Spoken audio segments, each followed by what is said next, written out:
December Sunday at Soldier Field in Chicago. The Minnesota Vikings taking on the Chicago Bears.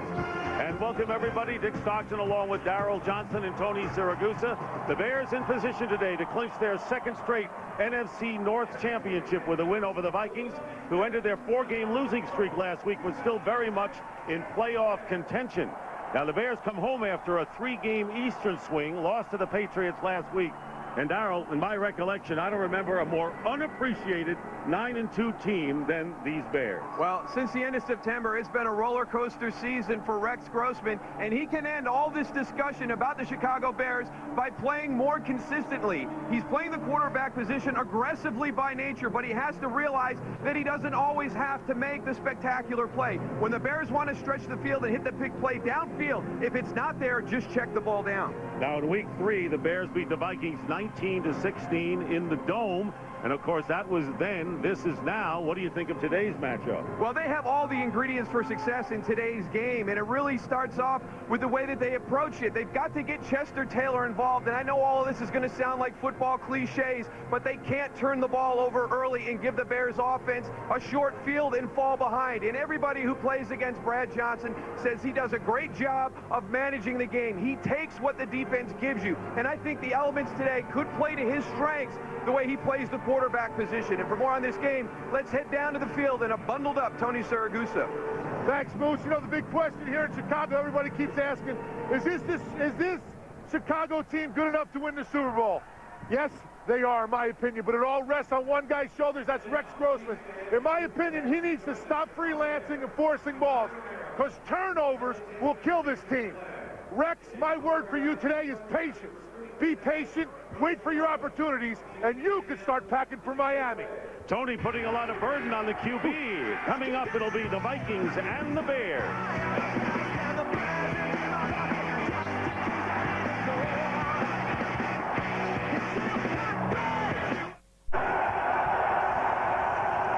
And the majestic sights and sounds of the flyover on a beautiful cold day in Chicago. Snowstorm on Friday in this city. It is cleared up. The wind chill, however, 5 degrees, and the wind certainly a factor. And the forecast, lots of cold, but we have sunshine as well. The Bears have won the toss, and they will get the ball first. Ryan Longwell kicking off. Rasheed Davis on the short kick, picks it up at the 14. And Rasheed Davis is hit hard, and a scramble and a fumble on the return at the 30-yard line.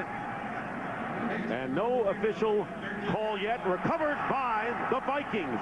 And it was Cedric Griffin who forced the fumble.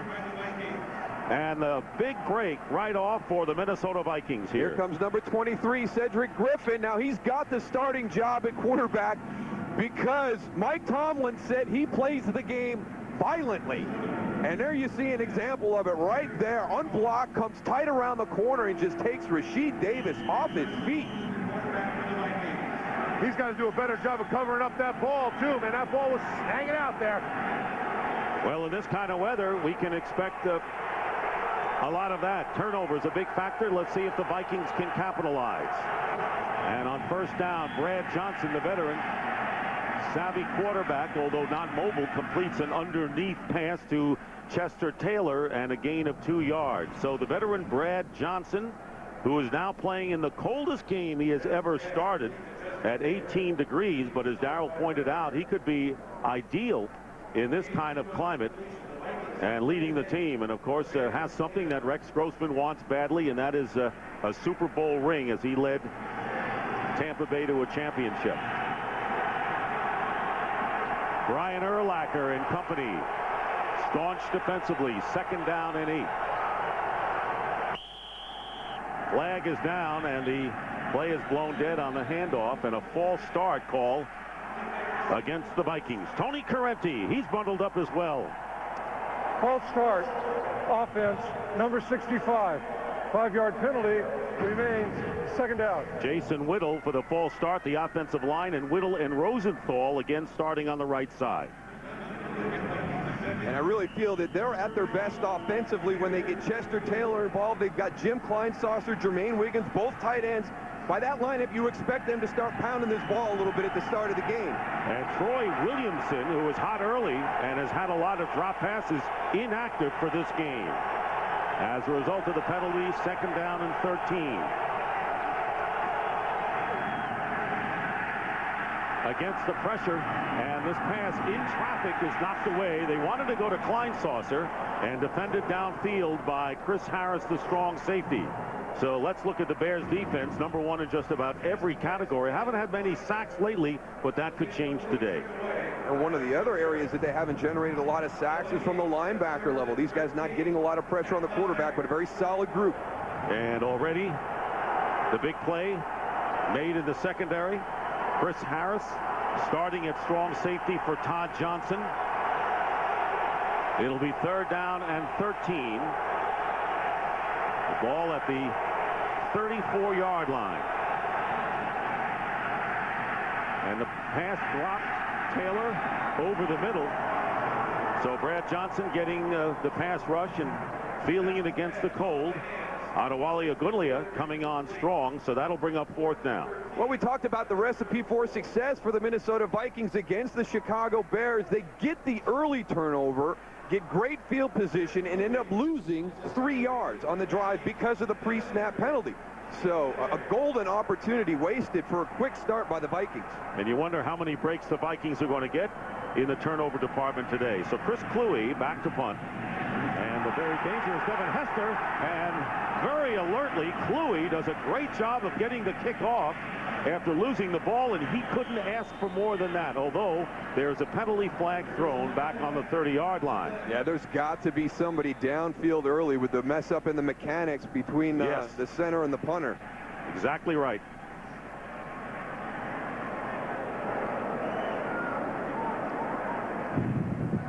Ineligible member of the kicking team downfield prior to the kick. Number 51. Chicago has chosen the option to replay 4th down with a 5-yard penalty. And why not? But Kluwe with great presence of mind there to get the ball off with the ball lying on the ground. And the Vikings, most penalized team in the NFL. So Devin Hester now will move up to the 10-yard line, and the kick will come from midfield. But seeing that, this defense right now should be going after this kick, in my opinion. And you really can't blame the Vikings for releasing when they think a punt is coming. The kick is bouncing on the 8-yard line, and the Vikings are going to get the same good break as it goes out of bounds just about at the 10-yard line. So a turnover on the opening kickoff. The Vikings can't take advantage. The Bears go on offense.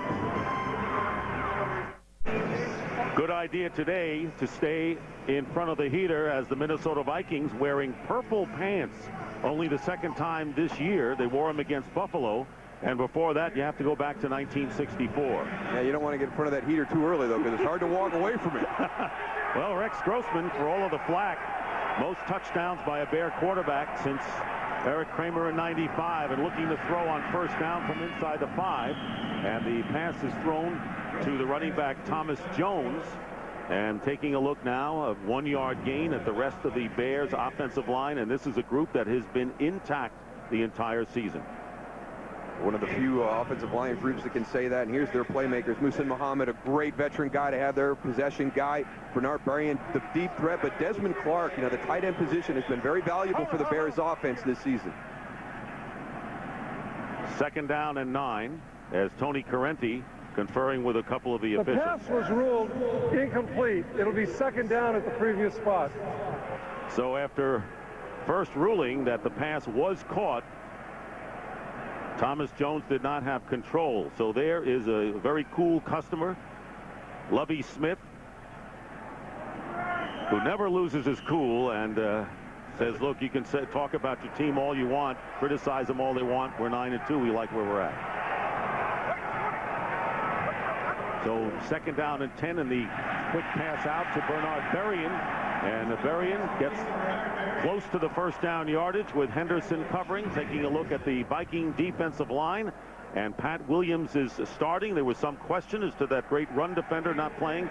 had fluid drained from his knee. And the Vikings trying to find ways to keep Ben Lieber on the field, because in previous weeks everybody's throwing the ball against his defense.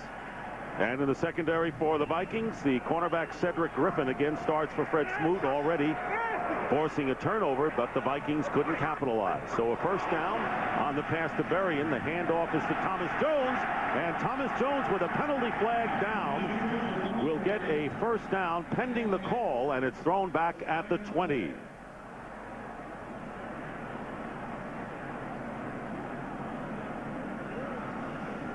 Well, the Bears are offside. Defense, the nose tackle. This penalty is declined. The result of the play, first down.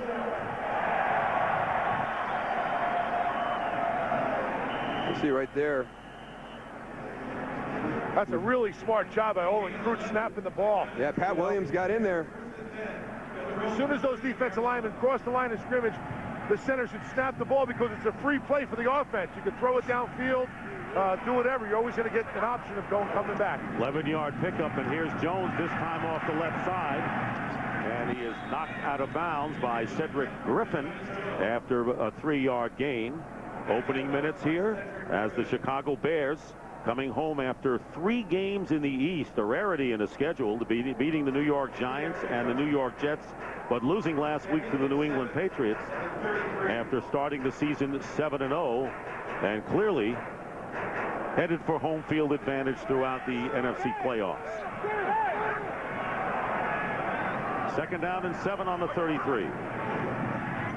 On the design rollout, pass caught by Muhsin Muhammad, and Muhammad wrestled again out of bounds short of the first down by a couple of yards by Dwight Smith.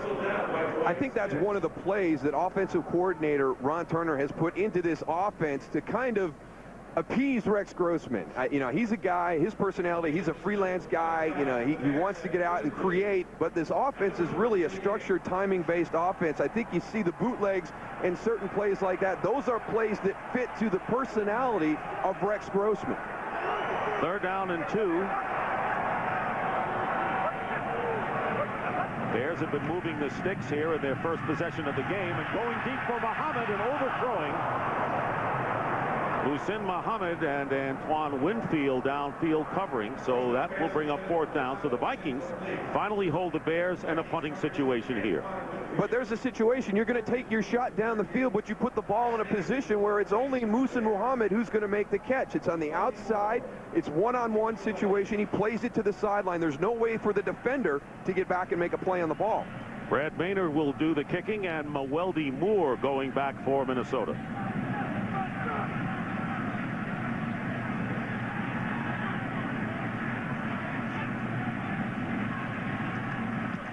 Long count, and a pretty good kick in this cold. Maweldi Moore back inside the 15. One defender missed him, and a flag goes down, and Maweldi Moore is still on his feet.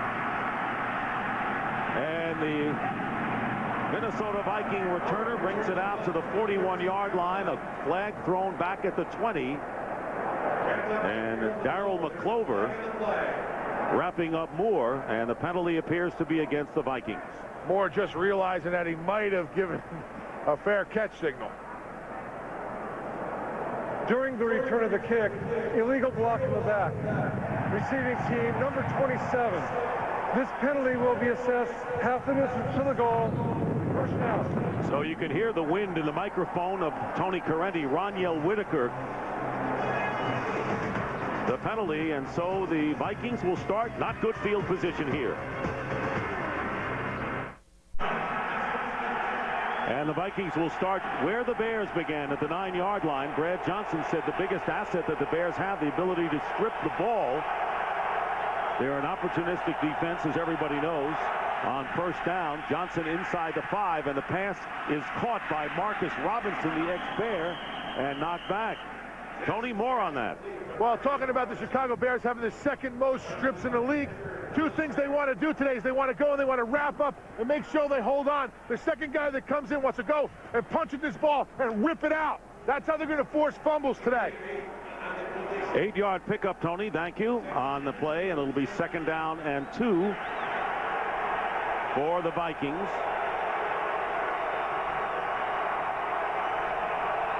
Extra tight ends in the lineup. One wide receiver. Jeff Dugan, number 83, is in at tight end. Here is Taylor. And Taylor is knocked back. Needed 2 yards. Got no gain on the play.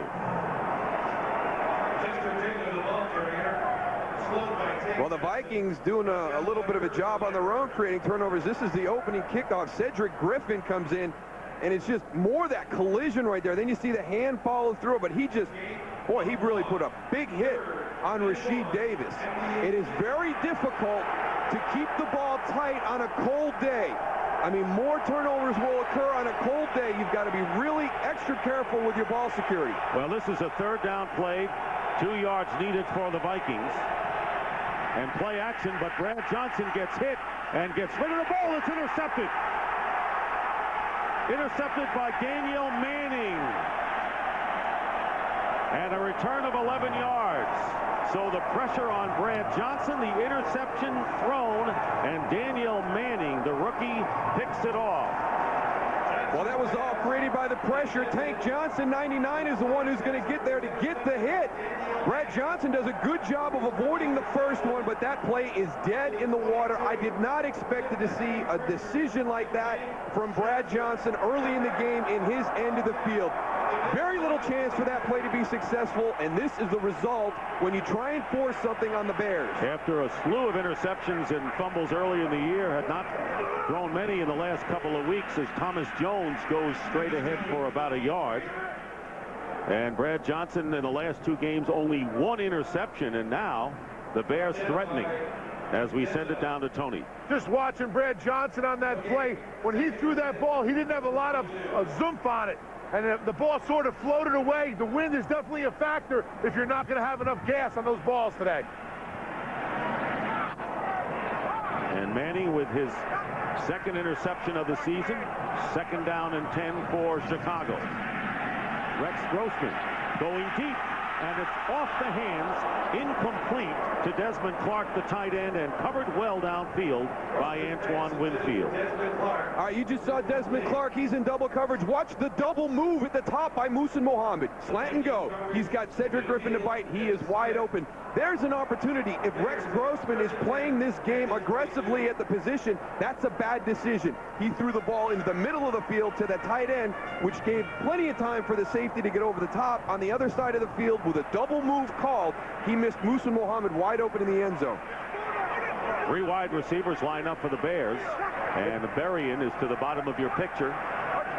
3rd down and 10 on the 22, and here's Grossman again to throw, and he throws it right into the hands of a Viking defender, and the interception brought back, and that was Napoleon Harris, and the crowd booing, and all of a sudden we have 2 quarterbacks who are throwing the ball, not running the ball in the cold, and both are being affected negatively.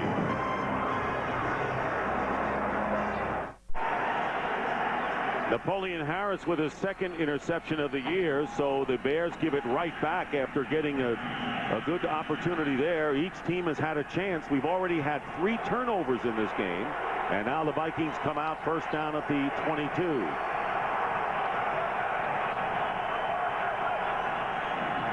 And Brad Johnston pass is batted down at the line of scrimmage.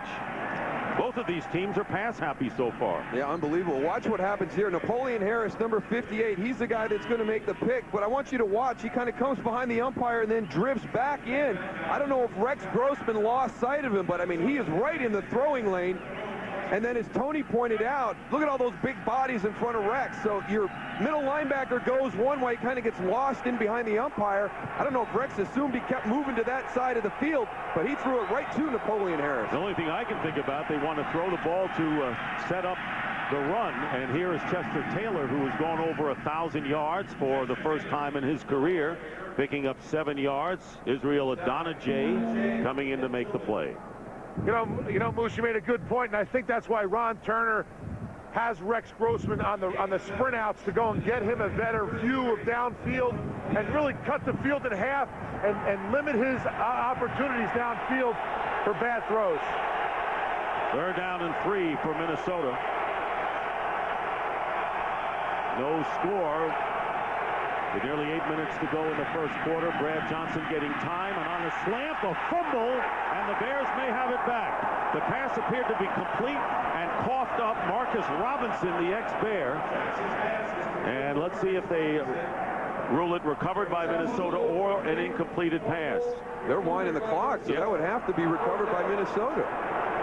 It looked like the Bears were right there. Marcus Robinson was hit immediately by Charles Tillman. First down. And Jermaine Wiggins alertly recovers the loose ball. There's an example of what Tony talked about. They're going after the ball, but I don't know how the Bears didn't get that ball back. Jermaine Wiggins, what a great job of getting in there and digging that thing out. Hey, Tank Johnson had the ball. He lost it. So a gain of 6, and the Vikings with a first down. Here's Taylor with a cut upfield and gets to the 41-yard line. And so the Vikings with Taylor running smartly right now. And right now for a game break, let's check in with Chris Rose in Los Angeles. All right, Dick, here's some good running from the Redskins. Liddell Betts takes it in. The Falcons don't lay a finger on him. I guess they could have used Michael Vick's middle one on that play. Atlanta's dropped 4 straight, and they're down 7-zip to the Skins. Back to Dick, Moose, and Goose. All right, Chris, and the Redskins showing some light, winning last week, leading here. 2nd down and 4, and here is Taylor running for the first down. So looks like Minnesota is going back to the bread and butter running game, and Chester Taylor picks up 6 yards. Chris Harris makes the tackle near midfield. Well, they're not going to back off their running game. Some of the teams that have played Chicago, they kind of get away from some of the things that they do best. I think that Minnesota's offense, when they've been successful, it's really featured Chester Taylor. They come out and they pound the ball. They've gotten into trouble where Brad Johnson is thrown 35, 40, 45 times during the course of the game. Another first down for the Vikings on the 48. Brad Johnson's going to swing it out, and dropping the ball was Chester Taylor. Chicago Bears defensive line is doing a great job of getting in Brad's face, forcing bad throws. You saw on that one, he went and jumped, got his hands up, and forced a bad throw to the outside. When he gets into his rhythm and they're throwing those 3-step drops, those 5-step drops, the Bears defensive linemen, when they get in, like you always say, Tony, if you know you're not going to get to the quarterback, get your hands up, because that ball's coming out quick. It's coming out on time. They're going to be short passes. You'll have a chance to deflect some. And on that last pass, it appeared that Agulia had got a hand on it. There are Brad Johnson's numbers. 8 touchdowns and 11 interceptions. 8 seconds. 8 seconds. 10 seconds, excuse me, thank you. 10 seconds. Do I hear 12? But how polite, Tony Correnti. Thank you. So they set the play clock. Seconds, thank you. 10 seconds. There it is.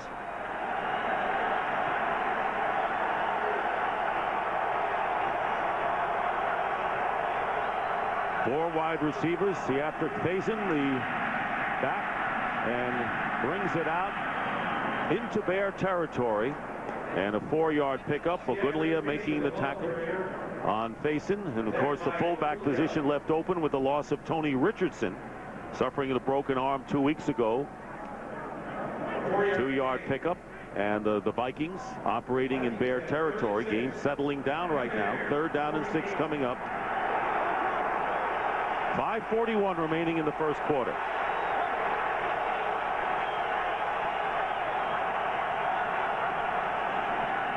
Play action.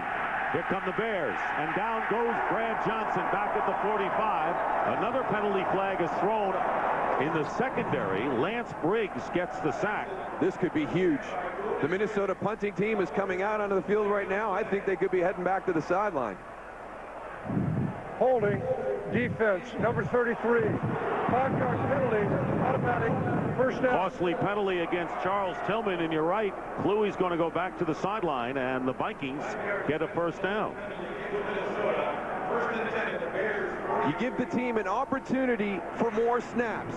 Charles Tillman, boy, I don't know. 3rd down situation, giving people more opportunities. Maybe illegal contact. I didn't see a lot of holding right there. 1st and 10 at the 43-yard line, and of course the Vikings are a dome team playing outside in the cold, but it appears that the weather is an equalizer. 3 wide receivers lining up to the right. And Brad Johnson carrying the ball, calling his number to the 40-yard line. Not sure if there was a mix-up, getting 3 yards on the play. Well, sometimes it's just the defensive front that you see. Look at that gap right there. That must be something that they have seen on film. But here comes Brian Urlacher right back into that area. So, hey, look at that. We got a big 4-yard wide gap right there. Let's just come up, tap the center, and go on a quick quarterback sneak. You got to realize you got one of the best athletes in the NFL that's on the other side of the ball. Ladies and gentlemen, you just saw a little bait and switch. A rare quarterback sneak for Brad Johnson. Here's play action again.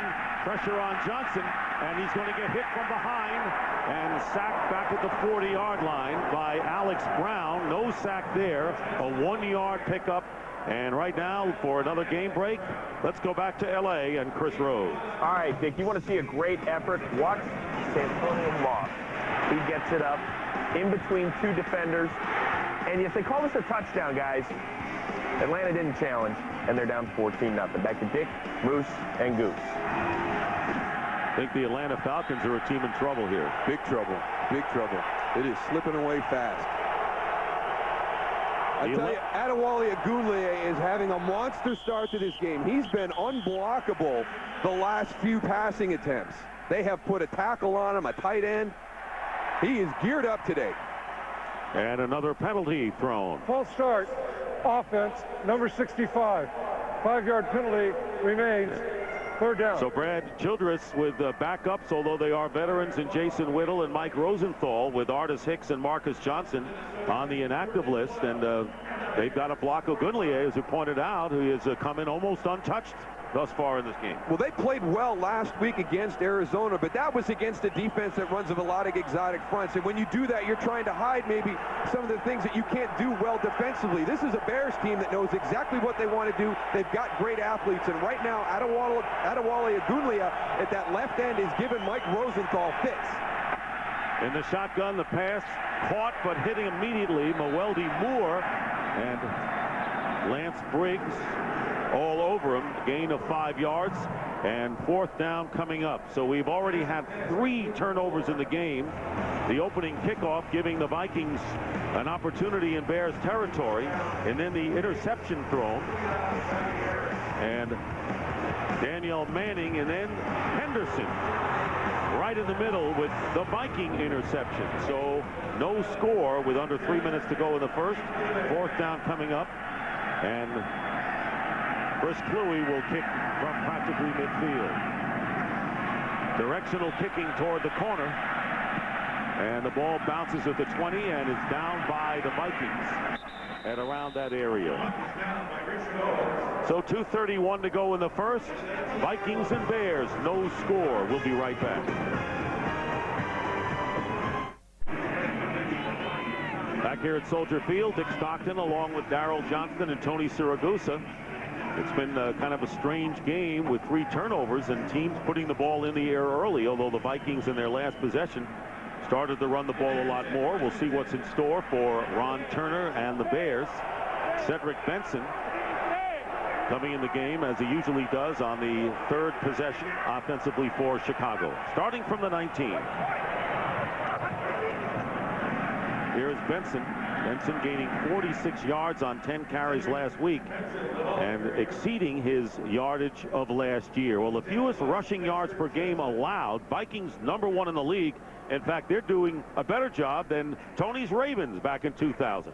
Yeah, way to rub it in there. They're doing, I'll tell you what, they are doing a great job, and that's not an easy task right there. And those 2 guys in the middle, Pat Williams and Kevin Williams, I mean, you just got to take your hat off to those guys. Vikings used to be a passing team with poor defense, and that certainly has changed. Cedric Benson carrying the ball up to the 26-yard line, where Spencer Johnson, the defensive tackle, is there. Gain of about 3 or 4. You know, watching this defensive line for Minnesota, they do a great job, both the line and the linebackers, of identifying run or pass. And when it's run, they do a great job of relaying it down the hill, and everybody in that front 7 knows whether it's going to be run or pass, and that's why they're so good against the run. Temperature 19 degrees, but that doesn't take into consideration the wind chill factor with the wind. 3rd down and 3. Thomas Jones comes in at running back, and Mark Bradley, the speedster at wide receiver as well. 3rd and 3. Here's Jones. He's got the first down. Thomas Jones with a burst past the 40-yard line, getting 16 yards, and the veteran Darren Sharper finally putting a halt to it. A great cut, because this is going to come out this way, but watch the jump back into the center of the field right there. Napoleon Harris, number 58, overruns it. Great anticipation by Thomas Jones to get back to the inside. Make sure we get that stat back up after that run, too. I want to know how close they are. Well, Lovie Smith saying even though the Vikings are number 1 against the rush in the league, he says we do what we do, and that is number 1 running the ball. And that's what they're doing here. Cedric Benson coming in after the 16-yard run by Jones, and Benson gets 7 close to midfield. Well, that was one of the other points of discussion this week in Chicago. Cedric Benson voicing again some frustration about not getting an opportunity to get some more carries. If he wants to get more carries, he has to become a more complete running back. Right now, Thomas Jones is a good runner. He's a good pass receiver. You can trust him in pass protection. Cedric Benson has to realize that it's not just about running the ball in the NFL. There's a lot of other things that you have to be good at. And protection is right up there as well. Time runs out, and that is the end of the first quarter. No score between the Vikings and the Bears. And Fox NFL Sunday will continue after these messages.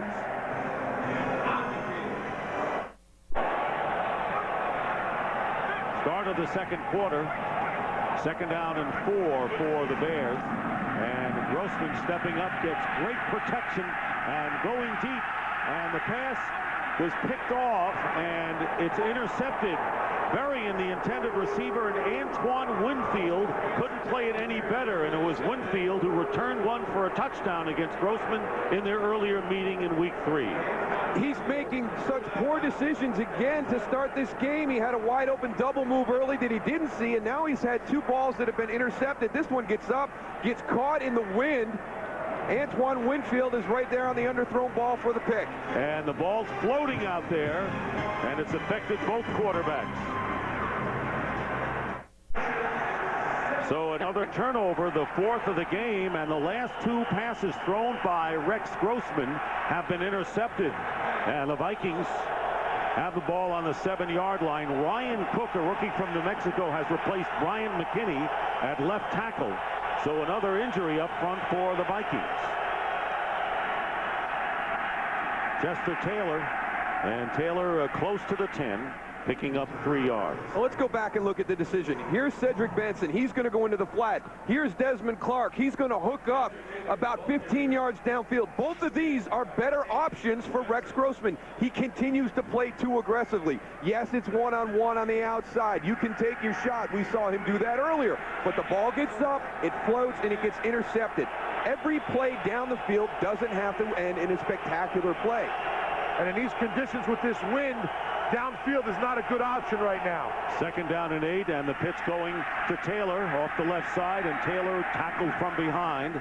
And good aggressiveness by the Bears defensively. Lance Briggs, and a 2-yard pickup there, comparing the veteran Brad Johnson and the relatively inexperienced Rex Grossman with what they've done today. Well, the advantage should go to Brad Johnson, because everybody talks about he only takes what the defense gives you. He manages the game well. Rex Grossman, gunslinger, aggressive by nature. But right there you see Rex is at 0 and Brad's only at 12. I was really surprised by the decision Brad Johnson made earlier that led to the interception for the Bears. And the running game is where you want to be right now, apparently. 3rd down and 6. Mewelde Moore in at running back. A flag is down. The pass caught by Jeff Dugan. And let's see if there was movement on the offensive line by the Vikings. False start. Offense, number 62.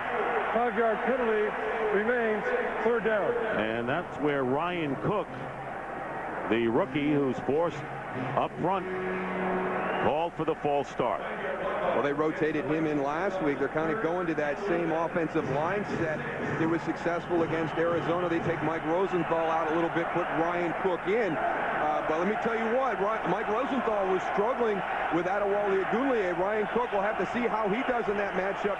he might find himself getting a few more snaps today if he's doing a better job. So McKinney is back at left tackle, and Rosenthal is out. Here's Mwelde Moore, and hit hard, running right into Lance Briggs, who has been involved in many defensive plays thus far. Gain of 2, 4th down coming up, and the Vikings will have to kick from the end zone. Well, the defense does their job. Go out, create a 3-and-out, get some good field position for your offense. But boy, Rex Grossman, you need to start making some better decisions. Devin Hester, who has returned 2 punts for touchdowns this year, and this kick is going to bounce inside the 40. Hester at the 45. Here's Devin Hester breaking a couple of tackles. Only the kicker to beat. He can't do it. Hester in for the touchdown. His 3rd of the year. What a great job of setting up the wall and going back and finding your guys. Unbelievable. Back-to-back weeks, the Vikings have a return on him for a touchdown. Last week, the opening kickoff by J.J. Arrington. Watch the poor tackling and the poor... Look at this. I mean, are you kidding me? How does this guy end up going all the way for a touchdown? Keep him on your downfield shoulder. Wrap the guy up. That's unbelievable to have a 4-on-1 situation. You've got the punt returner, 4 guys on your coverage team standing right there, and they can't get him tackled. And Robbie Gould for the extra point, lining up. And the Vikings special teams have been solid against that kind of thing. Gould with the extra point, and the Bears lead 7-0. So Hester with his 3rd punt return for a touchdown. Don't forget the field goal miss returned 108 yards. The Bears on a special teams touchdown. Devin Hester, and he's made a habit of this. What a great performer he has been, tying the NFL rookie record with the 4th return touchdown this season. 3rd punt return for a score, and of course after the missed field goal against the Giants, a pivotal play in Week 10, tied Nathan Basher's franchise record by returning it 108 yards after decoying the Giants. And a very big part of the Bears' victory there. Robbie Gould kicking off, and Bethel Johnson on the short kick at the 14. And the former Patriot juking his way, looking for running room. And he gets some extra yards and goes out of bounds after crossing the 40. Good return by Johnson. We'll be back. The other Johnson, Brad, goes in.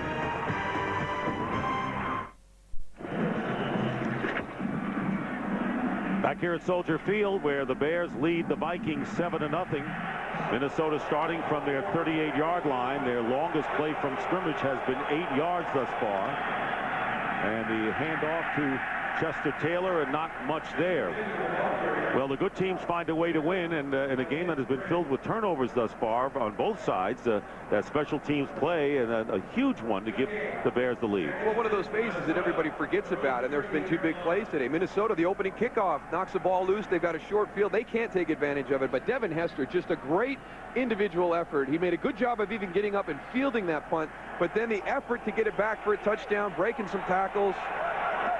Not to be denied. 2nd down and 10. And here's Taylor breaking one. Chester Taylor trying to outrace the Bears into their territory. A huge play for the Vikings.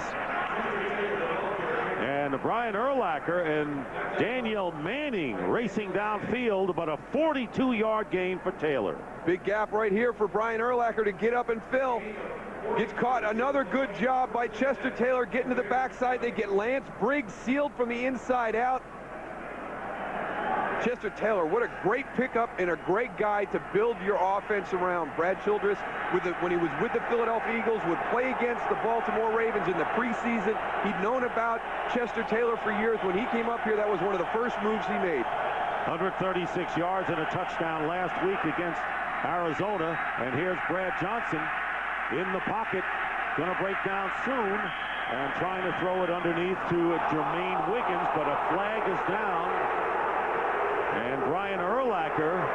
Personal foul, roughing the passer, defense number 54. Flexed his arms and shoved him to the ground. This penalty will be assessed half innocence to the goal, automatic first down. All right, you know, if you have to say he flexed his arms and shoved them to the ground, keep the flag in your pocket. You got to be kidding me with that call. I mean, we saw a game lost last week when Matthias Kiwanuka for the Giants had Vince Young in a sack and let him go. And the Tennessee Titans ended up winning that game. It could be the demise of the Giants season. They have got to get a handle on the way they're calling the roughing the passer penalties. That's ridiculous. They protect the quarterback enough. A guy cannot stop in midair going after a quarterback and not hit him. First and goal, and Chester Taylor is stopped in his tracks by the linebacker Hunter Hillenmeyer for no gain. And Tony Correnti came into the production truck, and we talked to him about that very thing before the game, Daryl. Yeah, and the big thing, I mean, the one that you can't really argue with them about is when they come in and they lower their head. It's the crown of the helmet. Any shot to the quarterback's head, I'll even buy the knee and below. But when you start having to say he flexed his muscles and shoved them to the ground, I mean, come on, what are we playing out here? Second and goal at the 9. Johnson handing off to Taylor, and Taylor getting to the 5-yard line. So a big defensive penalty on roughing the passer, questionable against Brian Urlacher, giving the Vikings life. Third down and goal coming up. Now, we talked about Minnesota playing the run. The Chicago Bears defensive linemen need to go and get some penetration and define the rushing lane for these linebackers. Right now, Brian Urlacher's having to go and guess where the guy's going to cut back. These defense linemen need to get upfield and penetrate. It'll help them out a lot with this rush.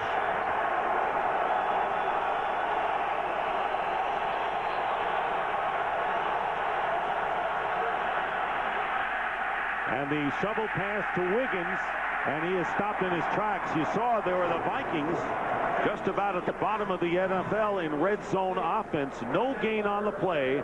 Fourth down upcoming. Well, you got to have this play develop a little bit longer. It's tough to run when it's that quick. You got everybody there. Brian Urlacher does a great job fighting through a block, getting back in to make the tackle. But, you know, the shovel pass, you got to kind of stretch it. You got to get out a little bit farther, then flip it. That's a heck of a job by Jermaine Wiggins making that catch. So Ryan Longwell, and that's exactly why the Vikings acquired him. Former Packer to kick in the cold weather. This will be a 23-yard attempt to put the Vikings on the scoreboard, and the kick is good. So the Vikings have to settle for 3. The Bears lead it, though, by 4. Come on! Well, he can sing in the cold. We know that. Got to do something to stay warm down here. Brian Longwell will kick off. Devin Hester is back.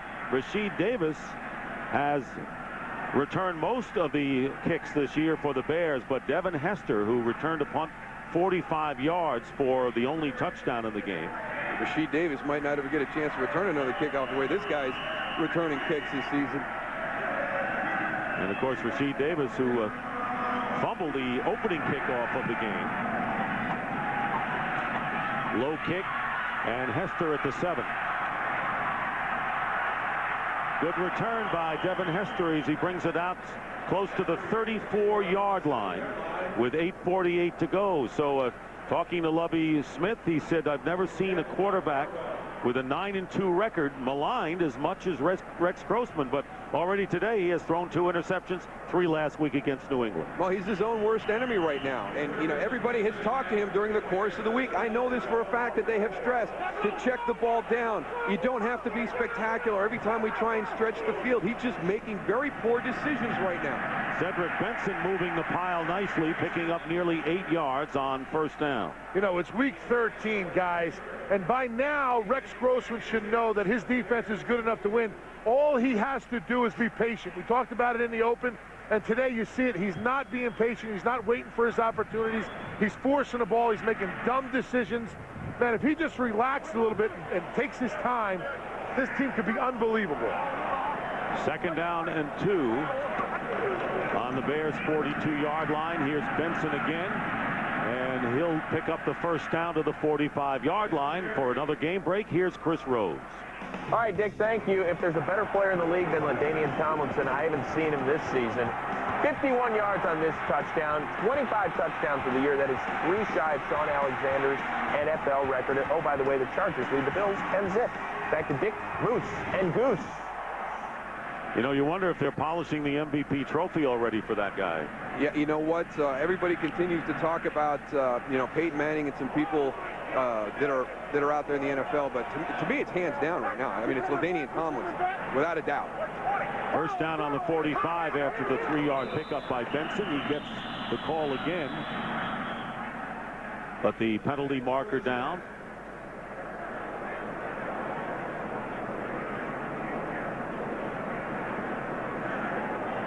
False start, offense, number 63, 5-yard penalty remains, first down. Right guard Roberto Garza, so marked 5 yards off for the Bears. We just saw Lovie Smith there, and we talked earlier about how calm he is on the sideline. We're talking to Lovie yesterday. He said, you know what, Goose, I'll never go and show my emotions, but sometimes when they make stupid moves or stupid penalties, my skin underneath what you see is crawling. You got to love that he said that. I love your dramatics. Crawling. First down and 15. And here's Benson breaking a tackle. Darren Sharper trying to hold on. Not before Benson gets to midfield. Picks up 10 of those yards back. There's no denying that Cedric Benson is a very physical runner. They had an opportunity. They got a blitz coming right up the middle. They're running a draw right into it. And he takes a big shot. He's coming off the field right now holding his arm funny. Let me tell you what, that guy packs a wallop when he's got the ball. Benson averaging over 5.5 yards per carry thus far. Thomas Jones replaces him. Second down and 5 for the Bears at midfield. And Grossman falls down. Get up. And obviously got his feet tangled with his center, Olin Kreutz.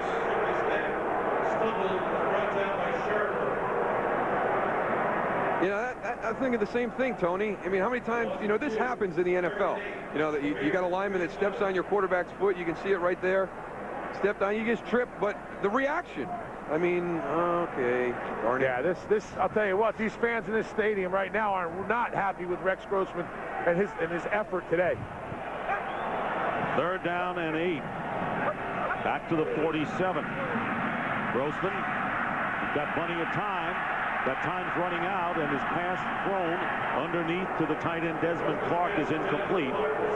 Fourth down coming up, and now the crowd expresses their displeasure with Rex Grossman. And, you know, they've never been happy with a lot of the quarterbacks here. Remember last year there was disenchantment for Kyle Orton after he had run off 8 straight victories. So. Yeah, a little bit different scenario, though. A little bit different. You know, Kyle was holding down the fort, but here's the thing that Rex has to learn. Guess who's coming onto the field? Your punting team, not your defense. You didn't throw a pick. You didn't give somebody a short field. Kick the ball, let your defense go out, establish field position. Brad Maynard. Noeldy Moore calling for the fair catch. Lets the ball bounce, and the Bears will down it inside the 5. So once again, a long field coming up for Brad Johnson.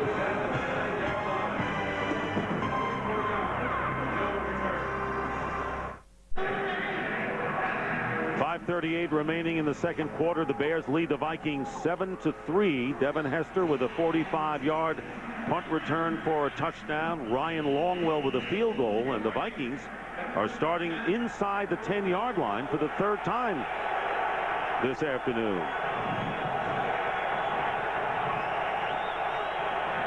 Chester Taylor getting the call again. Off to a good start. Taylor with 72 yards and 10 carries, picking up 4. Tony, you're down on the field. You can feel the wind a lot better than we can up here. Well, it's not an advantage or a disadvantage to anybody. Right now, you can see this. Watch. The wind is going across the field. You see that? Yes. All right, I'm hyperventilating right now, but it's definitely a crosswind down here on the field. And it's picking up. We get the idea. Oh, God. Second down and 6. Theatric Faison now lines up. It's the tailback. And here's Faison. And trying to cut to the outside, but Brian Urlacher, quick to the running back, and Chester Taylor being worked on the sideline. Hey, Moose, he flexed his muscles on that tackle, too. Maybe that should be a penalty also. Yeah, Brad Johnston should have picked that flag up and handed it to the officials. So you can't call that one, please. I'm never going to live that one down in the locker room. Basin with a 1-yard pickup, and Mewelde Moore coming in, as you saw Taylor right now on the sidelines. It'll be 3rd down and 5 for the Vikings.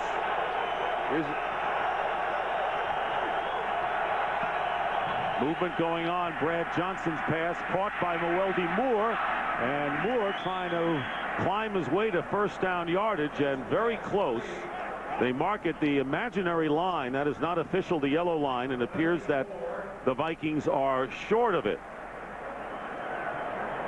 Well, he's had a couple of good efforts today with the ball in his hand. He had the kickoff earlier in the game, broke a few tackles on that play right there. I mean, he's got the ball coming to him. He's got to turn around and make a quick decision to avoid a tackler.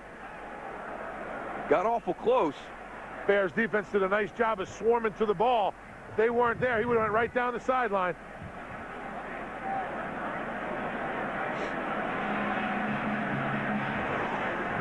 Now watch the catch right here. Now watch the defender come in. He just turns around, plants. Look at that. And up and over Charles Tillman. And there's that pursuit that Tony talked about. Kept him from getting that 1st down. So they had the measurement. It appeared to be short. 4th down, and Kluwe will come in to punt.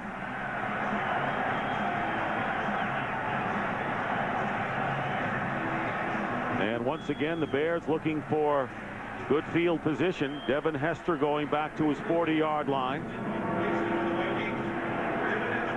Devin Hester, too, has to be aware of that wind, because that ball, when it gets punted, is going to float to his left.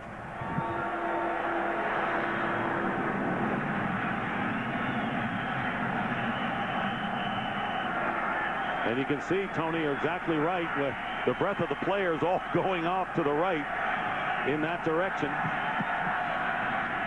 Here's Kluwe, and it's going to be a short kick, and it's going to take a Bears bounce, and it may be bouncing off a Chicago player, and if that's the case and the Vikings recover, they'll have the ball back.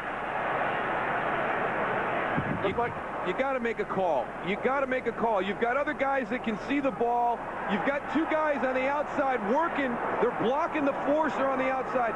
The people on the punt return team have got to let those guys know that the ball is going to land near them. You've got a call. You work on it during the course of the season. And this is going all the way back to preseason. First down. So it took a weird bounce off of a Bears player, and the Vikings have it again.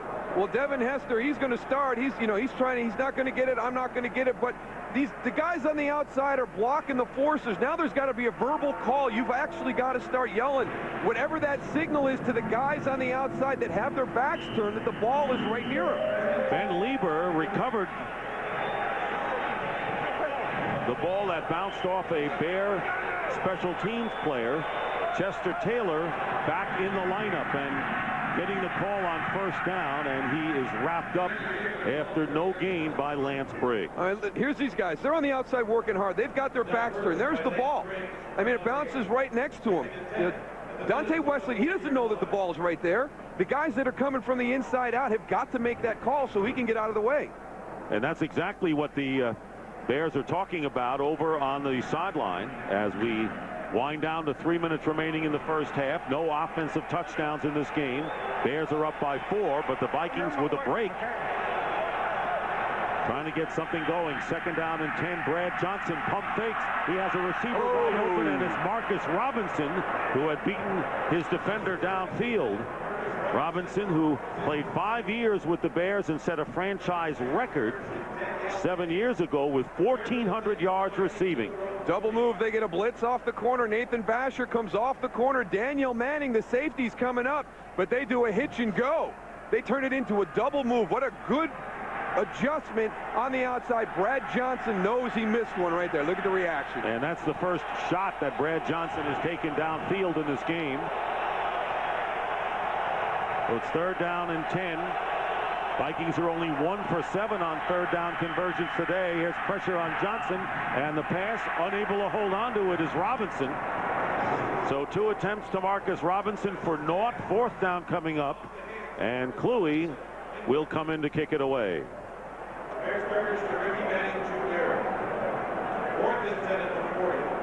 Hopefully they had that discussion on the sideline about that short kicks with this weather and late in the season.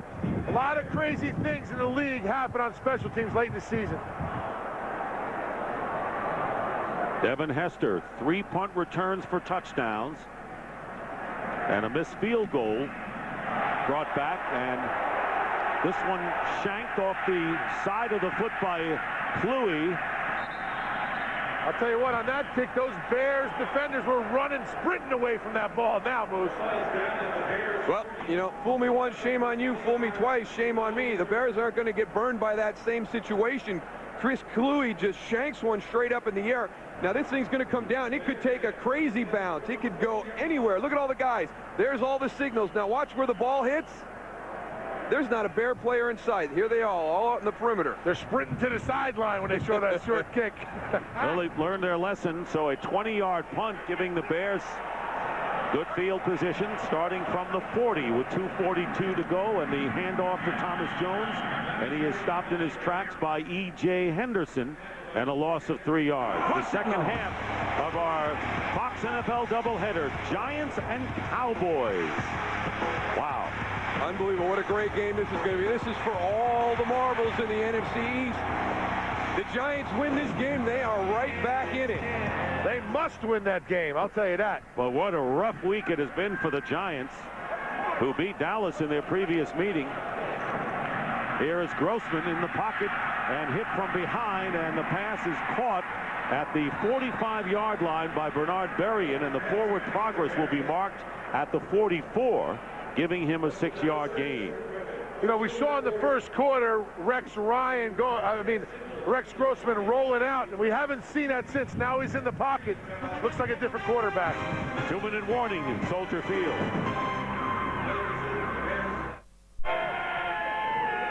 Two minutes remain in the first half here at Soldier Field with the Bears in front 7-3, a game that has featured 5 turnovers thus far. Each team has the full complement of 3 timeouts remaining. From the 45-yard line, pressure on Rex Grossman, and down he goes down at the 32-yard line, and Darian Scott and the Vikings sent a bunch. Loss of 10. Oh, this is just coming from everybody. I mean, they collapse the pocket, turn the guys loose. Darian Scott, and he's free to Rex Grossman, and then he's joined by 3 of his teammates. They just overran Chicago's offensive line. And the Vikings call a timeout. It is their first timeout, and it comes with 1:49 remaining in the first half. Coming up on the Visa halftime report, Kurt, Terry, Howie, Jimmy will have scores and highlights from around the league, and the Fox Sports ticker has up to the second scores and stats. We had a scoreless first quarter, 3 of the 5 turnovers occurring in that stanza. Devin Hester broke the scoreless tie with a 45-yard punt return for a TD. His 3rd of the year from a punting standpoint, as Brad Johnson hears from Brad Childress. And then a field goal for the Vikings. Brad Maynard on 4th down picking. Meweldy Moore back deep, and a great kick. What a kick. And this one will go in for the touchback. That is a 65-yard kick. Where did that come from on a day like this? I have no idea. Well, the big story in the first half, you mentioned the turnovers, but also special teams. Here's your opening kickoff. Cedric Griffin knocks the ball loose, gives Minnesota a short field. Look at the poor tackling by the Minnesota Vikings punt coverage team. Results in the touchdown for the Chicago Bears, and then Minnesota gets another opportunity when the ball inadvertently hits Dante Wesley. But you look at that package, Chicago generated a touchdown off of a special teams play. Minnesota has had 2 opportunities and has done nothing with them. And the Vikings have outrushed the Bears 86-59. Brad Johnson looking for a receiver, has Meweldy Moore out of the backfield, and he's got the first down out to the 35. Picking up 11. Trying to stay warm, huh? There's Tony Siragusa, who's wrapped up well. You know, they let me borrow that heater for about 3 minutes. Doing some exercises down here, trying to keep cool. Get your feet near it. Yeah. Once your feet get cold, you're lost. You're lost once your feet get cold. Next exercise you do may be your first. A little stretching. First down at the 31. Empty backfield now for Minnesota, and the slant is dropped by Marcus Robinson. He's had a tough time holding on to the football today. Brad Johnston taking only one legitimate shot downfield. Marcus Robinson, though, has played very well as of late, leading the Vikings with 4 touchdown catches. There's Brad Childress. By the way, grew up in Aurora, Illinois, and a big-time Bears fan when he was a youngster. Second down and 10.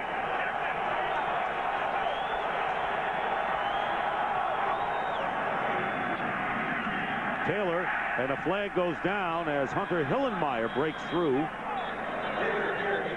And a loss on the play pending the call.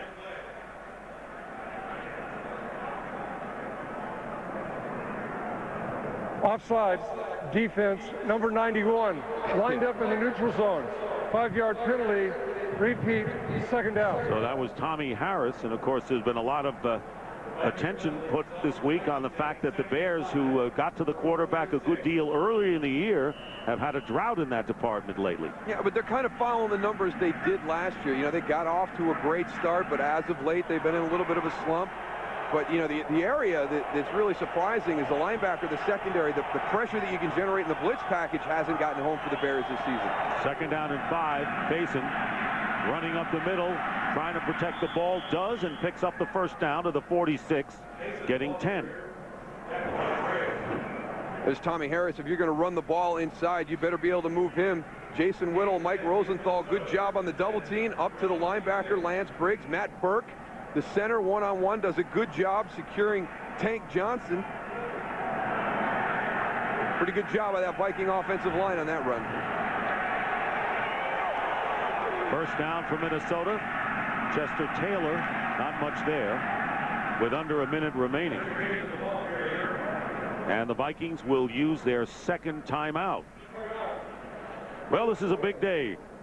College football's greatest team will find out tonight who they will play in college football's greatest game, a live primetime special that you can only see on Fox. The All-State BCS Selection Show follows our football coverage tonight on Fox. And what do you think will happen as far as the championship game now, my partner? Well, you know, after the Ohio State-Michigan game, because it was such a good game, I was kind of leaning towards, you know, maybe having the rematch. But you know what? Florida, 12-1. They played the toughest schedule in college football this season. The SEC is a very difficult conference.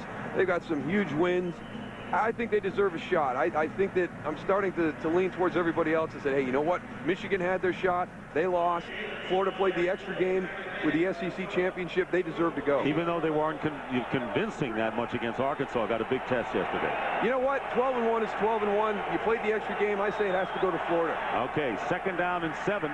If we're Florida State, Brad Johnston say, I like that, as his pass to the 46 of Chicago. Caught by Travis Taylor, short of the first down by about 3, but it stops the clock with 47 seconds to play. So Brad Johnston doesn't have to worry about his Florida State Seminoles as far as that goes. Well, we can't really talk, though. Did we go to Syracuse University? No, I think I transferred right near the end. You transferred. Oh, wait, I'll catch up with you that in a couple of years. I'll let you know if I ever. I think you transferred with me about a month ago. Third down and 3. 47 seconds left.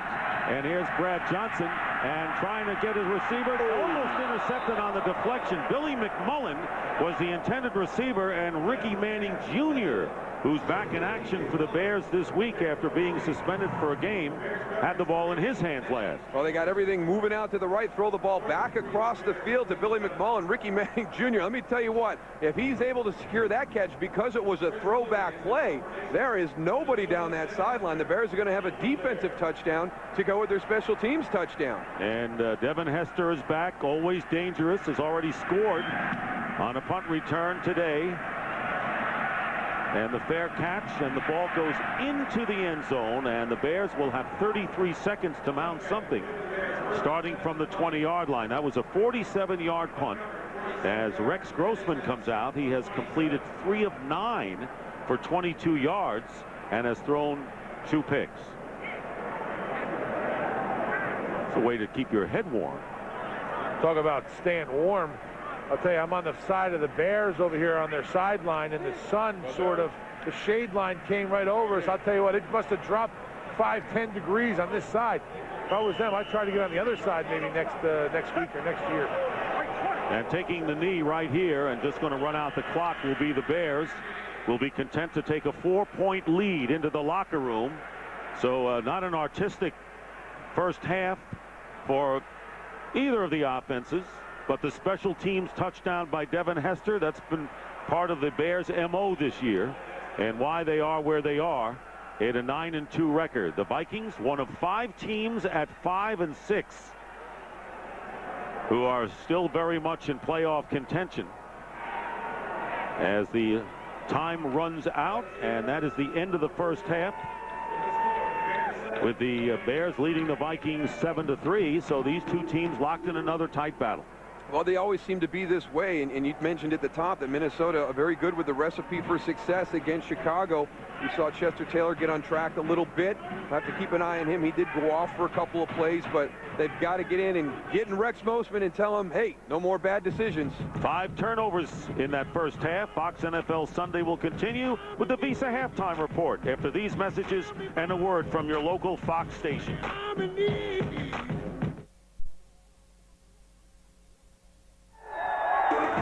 Halftime Report is sponsored by Visa, proud sponsor of the NFL. Life takes Visa. From the site of the second game that most of you will see of our Fox NFL Sunday doubleheader, the Giants and Cowboys here at the Meadowlands.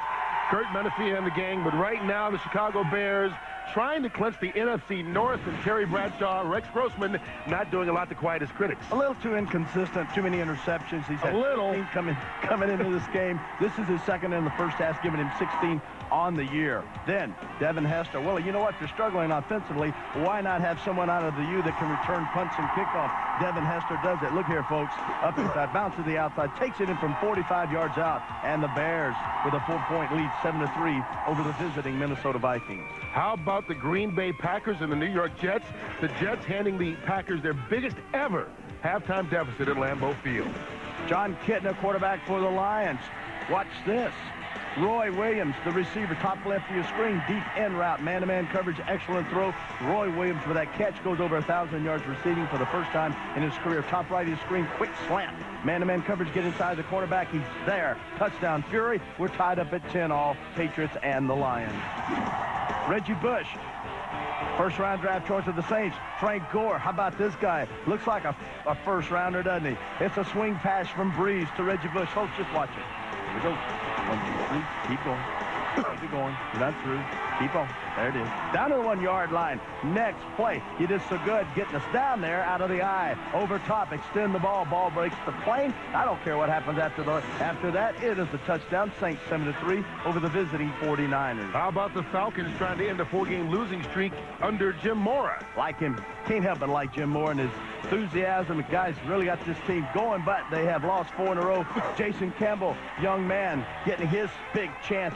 Touchdown pass, sent him off. He goes up, takes it with him more. Not happy with what he's seeing, but Stu Smiles out here, out of the eye. Play action, top left of your screen. Algie Crumpler, man-to-man coverage. Safety can't get over. Touchdown on the corner route of 16 yards. Got a good ball game, 14-10 Redskins over the Falcons. The Arizona Cardinals are just 3-18 under Denny Green on the road. Might that change in St. Louis? Get some good defense. You got a young quarterback. You got a good running back. Matt Lannert, hands off to Marcel Schiff. He takes it in from 1 yard out. It's Cardinals 7, Rams nothing. Second quarter now. Liner, top right of your screen. Inside, slant, man-to-man coverage, safety can't get there. Fitzgerald, touchdown, 11-yarder. Oh, my goodness gracious. It is Arizona, 17-3 over the St. Louis Rams. Speaking of quarterbacks, Peyton Manning and Marvin Harrison hook up once again today, 100th time, and it was pretty. Vince Young, Peyton Manning. Boy, you got to love this. Watch Manning. Look left, look right. Step up, pump. Down the sideline we go. Marvin Harrison, he and Manning, this is their 100th touchdown pass together, and it is the Colts 14-10 over the Tennessee Titans.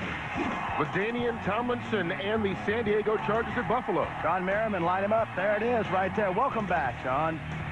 LaDainian, I mean, that was McGahee. McGahee had to leave the game, does come back in. Then LaDainian Tomlinson takes a handoff, goes off tackle, bounces to the outside. No support there. Corners are up. They're out of there. 51-yard touchdown run. Chargers on the road in Buffalo, 17-0 over the Bills. LT's 25th touchdown, by the way. And Tony Gonzalez has scored for the Chiefs, his 60th of his career, second all time among tight ends. All right, Howie, looking at the Bears, trying to clinch the division today, but once again, we talked about Rex Grossman, still another up-and-down afternoon. Yeah, you know, and we saw it last week in New England where he had some success throwing the football down the field to Bernard Berrien early in the game. Then he keeps forcing the ball down the field. Clark's numbers are down. Mohammed's numbers are down. Once again, bad conditions. He forces the ball down the field again, throws it up. You've got a great defense. They score one kick off a fumble on a free opening kickoff return. That's it. Your defense is good. Yeah, and I know we got bad weather, but Grossman 3 for 9 for 22 yards against the 30th ranked pass defense in the league. Grossman's got to pick it up, and they've got themselves set up for home field advantage. He's got to play better. He just needs some playing time. Deep passes, not necessarily you throw it deep. You actually throw it shorter, and they run that far. All right, keep Soldier Field in Chicago. Dick Stockton along with Daryl Johnston and Tony Siragusa. The Bears leading the Vikings by a score of 7-3 at halftime. A most unusual game. You don't often see 5 turnovers in an entire game. We have 5 in the first half, and no one took advantage of any of them. How about last week they played in a game that had 9. This week they've got 5 at halftime. The one thing, if you're a Bears fan, that you got to hope for is when they played the New York Giants, Rex Grossman did not have a good first half. He came back and played well in the second half. We'll have to wait and see if that happens again today. Minnesota, stick with what you're doing. Keep Chester Taylor involved. And when you get those opportunities, whether it's that double move down the sideline to Marcus Robinson, a fumble, you've got to take advantage and get some points off of those. And the Vikings will get the ball first as Robbie Gould prepares to kick off. And Bethel Johnson, who has been part of 2 Super Bowl championship teams with the New England Patriots, is back deep.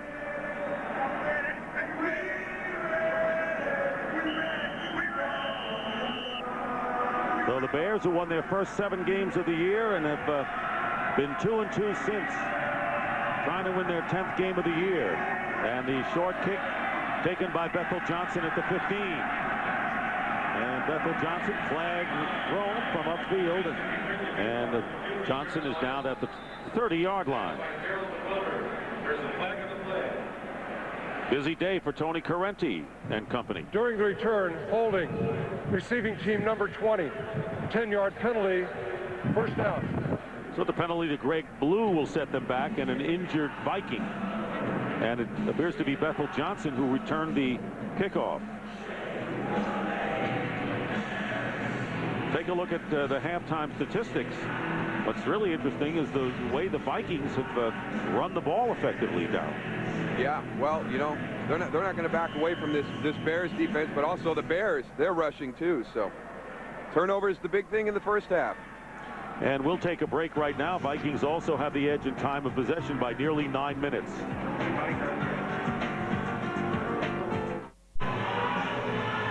Back here in Chicago, Lake Michigan before you, and the Bears sideline. Big snowstorm on Friday, closing the airports. They had as much as 18 inches in Lake Forest, where the Bears facility is located. Minnesota practiced indoors all week because it's a better atmosphere to get ready for a game. And Brad Johnson on first down completes to Marcus Robinson. 3rd catch of the game for Marcus Robinson. I saw Bethel Johnson hopping on the sideline. My monitor's out. I don't know exactly what happened. You guys have any idea what the injury was? Oh, yeah, I'm sure. He got hit below the belt. Oh, that was a kick. Ooh. Man. You can see when he walked off to the sideline, it looked like he rode a horse out at halftime. Sound like Little Red Riding Hood. 2nd down and 5 from the 24. Here's Chester Taylor, and Taylor driving for first down yardage. Taylor having a big first half, picks up 6 yards. The fantasy update That's what that looks like. And for the latest in fantasy stats, log on to foxsports.com. Bernard Berrien was yours, Moose, right? Your fantasy pick? Yeah, he's on the board at least. Tommy Harris is the injured Bear. So Tommy Harris, who had featuring a lot of double teams, had 5 sacks in his first 4 games, only 1 since. Tommy Harris helped off the field, and the Vikings are first down at the 30-yard line. And the pass caught at the 35 by Travis Taylor, his second catch of the game. A severe loss for the Chicago Bears if Tommy Harris is going to be out a while. So far they've been pretty good up front as far as staying healthy. Mike Brown has been their most severe injury, suffered a sprained foot in week 7 on injured reserve. And Ron Rivera telling us yesterday, the defensive coordinator, Mike Brown, held everyone accountable, including himself. A big loss for the Bears. Now Harris goes out, replaced by Alfonso Boone. Second down and 4, and Brad Johnston loses the football. All he wants to do is cover up, and he does, but way back at the 15-yard line, chased by Brian Urlacher. He'll lose 18, but keep possession. The rule is an incomplete pass. The quarterback's arm was going forward, and attempting to tuck the ball. Big break for the Vikings there. Now, you see, that creates a lot of confusion for me because, you know, the ball, he's trying to stop it. He's trying to stop it, to bring it back, and it comes out, but now that's ruled incomplete. And then the tuck rule, all he's got to do is start to get moving forward, and it's a fumble, or get hit before it starts to move forward, and it's a fumble. So I'm going to make a suggestion: if the quarterback puts the ball on the ground, it's just a fumble, because I'm getting too confused with all these rules. Smart job by Brian Urlacher, though, going after the guy, the quarterback, to knock him away from the ball, knowing that the rest of his troops will be coming that same direction. So instead of an 18-yard loss, it'll be 3rd down and 4.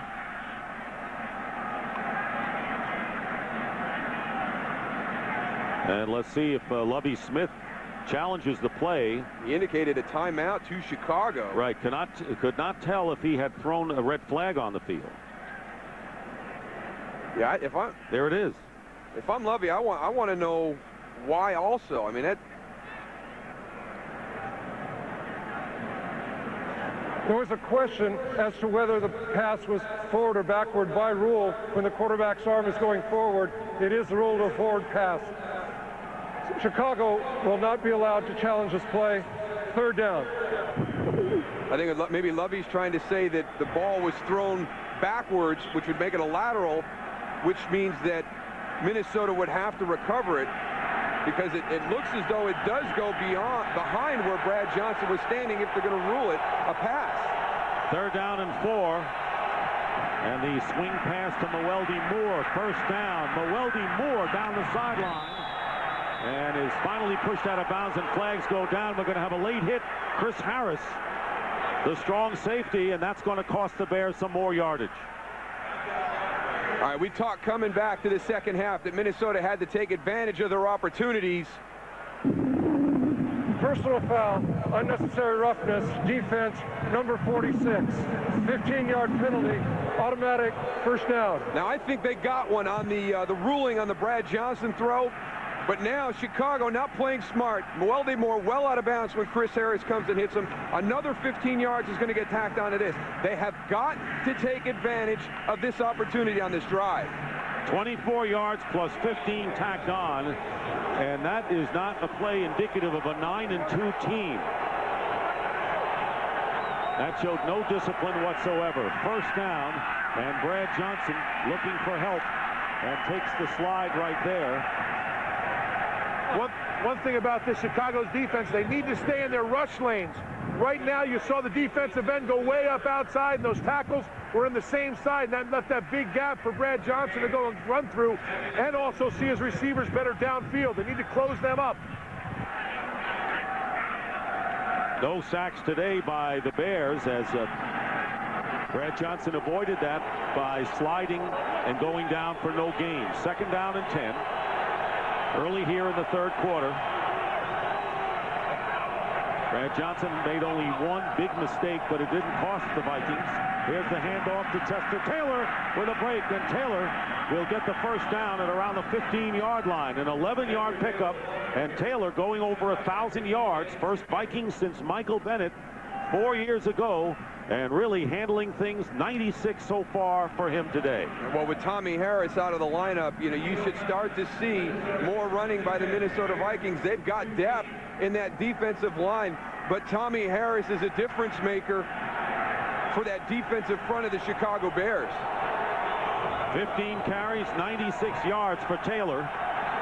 First and 10, and here's the pitch again. And Boone, who replaced Harris in the lineup, makes the tackle, and a 2-yard gain. So the Bears clinging to the 4-point lead, but the Vikings threatening here. And this is where the Bears will try to tighten it up and try to limit the Vikings to, at best for them, a field goal. At the Bears' 13-yard line.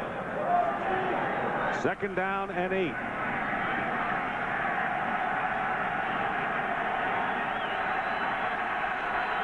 Now, with this wind down here picking up also, those guys should be playing the run twice as much as they did in the first half. 4 wide receivers. They open up the defense. They hand it off to Taylor, but nothing there. And Taylor is stopped by Alfonso Boone and Alex Brown. A 1-yard gain. So it'll be 3rd down and long for the Minnesota. Chester Taylor getting up slow again. Now, after the Arizona game, the injury comes out after a game, and you see certain things that guys might have picked up during the game. And for Chester Taylor, it was overall body soreness. So this guy, he has never been a full-time starter in his career. Everybody's been waiting to see how he would respond late in the season. He's got his first big hurdle to overcome after that game last week, and he's been nicked up a few times today. So Faison is in there now on 3rd down and 7. Theatric Faison in there in the pass. It didn't look like Jim Kleinsaucer was ready for it. Turned around a little late, so 4th down coming up. So the Bears get the job done that way. They don't allow the Vikings to get in the end zone. And now the field goal try coming up for Ryan Longwell. Well, it's not that long of a field goal, but Brian Longwell needs to go and kick it the left upright, because that wind is coming across down there. I know you don't see it in the flags, but it is. This is a 30-yard attempt for Longwell. And Longwell's kick is good, and the Vikings come within 1. So they've had the red zone woes this year, but the second field goal for Longwell brings them to 7-6.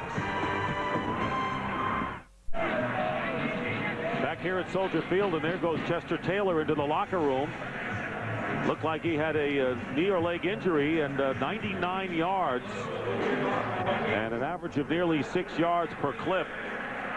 As a result, the Vikings have rushed for 119 yards against the Bears today. Kicking off now to Devin Hester, who has replaced Rasheed Davis as the kick returner, and dives forward to the 36-yard line, a return of 20 yards. So Rex Grossman and the Bears go on offense. Their lead is 1.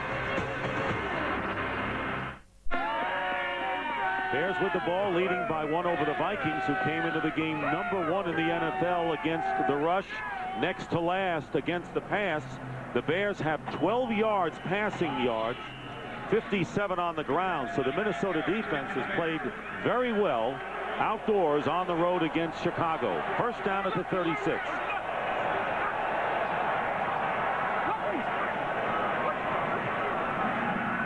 Grossman to throw. Has time. It's tipped. And it's intercepted. Ben Lieber picks it off. So right now, Rex Grossman has as many interceptions thrown as completions. The number is 3. Well, this is just a deflection and a great play by Ben Lieber. It gets tipped inside by Pat Williams, and that's just an athletic play by Ben Lieber. You can't really put that one on Rex Grossman. Those are good plays by defenders. All right, let's send it down to Tony. It did talk to Lovie Smith coming out of the locker room. He did say, talking about Rex's interceptions, he said he has been struggling a little bit with seeing the receivers with the big guys up front. He wanted to work a little bit more what we saw early in the first quarter. The dashes, the plays where he goes and gets outside the pocket so he has better vision downfield. Meanwhile, the Vikings have the ball on the Bear 46. First down, play action, and Brad Johnston has some time, and the ball bounces off a tight end, and I think the Bears have it back. Lance Briggs, defending on the play, comes up with it. It was Jeff Dugan who had the ball wide open, couldn't hold on, and another interception. Jeff Dugan, here he is. He's coming downfield on the in route. Brad Johnston waits for everything to clear. He's got nobody around him. He lets that ball get to his chest and gets beat up by it. And that's just, he's starting to turn and look to go upfield before he secures the catch. If that ball is in the air, those Bear defenders are going to come down with it. Now that Rex Grossman came back out on the field, this crowd is booing right now. I think they want to change. They ain't going to get one. They're not going to get one. The handoff is to Thomas Jones, and Jones gets 2 yards on the play. Dwight Smith making the tackle, so it may not have been his fault, but Rex Grossman gets credit for another one. Yeah, but last week it was kind of his accuracy and ball placement that got him into trouble against the Patriots, and he kind of turned a corner. He didn't have the bad decisions like he did going back to that Arizona game, but today he did have some bad decisions. An early interception by Napoleon Harris, an opportunity to check that one down, but that last one, I'm not putting that on Rex Grossman. That was a good play by 2 defenders for the Minnesota Vikings. 2nd and 8 at the 38-yard line. And the play is blown dead. Conference of striped officials. Encroachment, defense, number 58. 5-yard penalty. Remains 2nd down. So it'll be 2nd down and a lot shorter now as Napoleon Harris called for encroachment. And the Minnesota Vikings find themselves very much in this game. How about the Bears? 5 turnovers in the first 5 games, 24 in the last 7. And today we have had a slew of them. We have had 7 interceptions overall in this one. 2nd down and 3. Here's Thomas Jones trying to go outside, and Jones close to the first down at the 46, chased by the veteran Darren Sharper. That's unbelievable. They are averaging over 3 turnovers per game over the last 7 weeks. I mean, they're very fortunate to be 5-2 during that stretch. If it wasn't for their defense taking the ball back away, I mean, you don't even know what could have happened to them during this run. Well, during the course of a season, teams are going to have their ups and downs, and if they win games when not playing well, that's a big plus. Bears are only 1 for 5 on 3rd down conversions. They need 1 yard here, and they get it. Thomas Jones diving to midfield. Tommy Harris with an injured leg will not be back in the game, and his place was taken by Alfonso Boone. That's a big loss for the Bears, and he was helped off the field, and you just hope he's not going to return today, but you hope he can return this season. Chester Taylor, the injury to him with the ribs, and questionable for his return. First down, Chicago. Grossman, and under pressure, had to get rid of it in a hurry. Incomplete to Jason McKee, and they were complaining that Darian Scott might have roughed up Rex Grossman, but no flag. Well, here's the inconsistency in this call. So he didn't flex his muscles and push him to the ground. He didn't drive him to the ground. But that, to me, causes the inconsistency in that call right there. That was worse, in my opinion, than what they flagged Brian Urlacher for early in the game. I agree. Neither one of them are roughing the passer, but that one is worse. If you're going to call one, you have to call the other. Absolutely. 2nd down and 10 from midfield. Jones. And Jones barely gets back to the line of scrimmage thanks to Ben Lieber.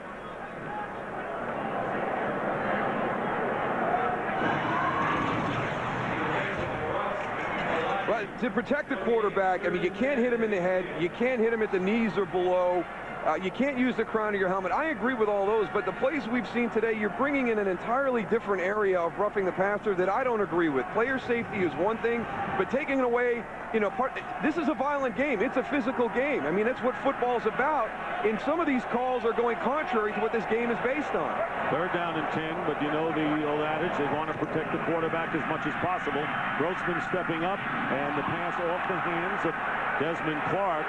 And now 4th down coming up, and so Grossman now 3 of 11. His passing yardage total a meager 22 yards, and 3 interceptions. 4th down, and Brad Maynard on to kick it away. I mean, it wasn't a completion, but I do like that he was looking downfield, Rex Grossman, and then went and looked for his tight end and dumped the ball off. That's a positive as far as I'm concerned. But Weldy Moore back deep for the Vikings. Each team has really taken just one shot downfield. The interception that we showed earlier by Winfield. And then Brad Johnston to Marcus Robinson. This punt will be downed at the 22. Just under 7 minutes to go. 3rd quarter. 7-6.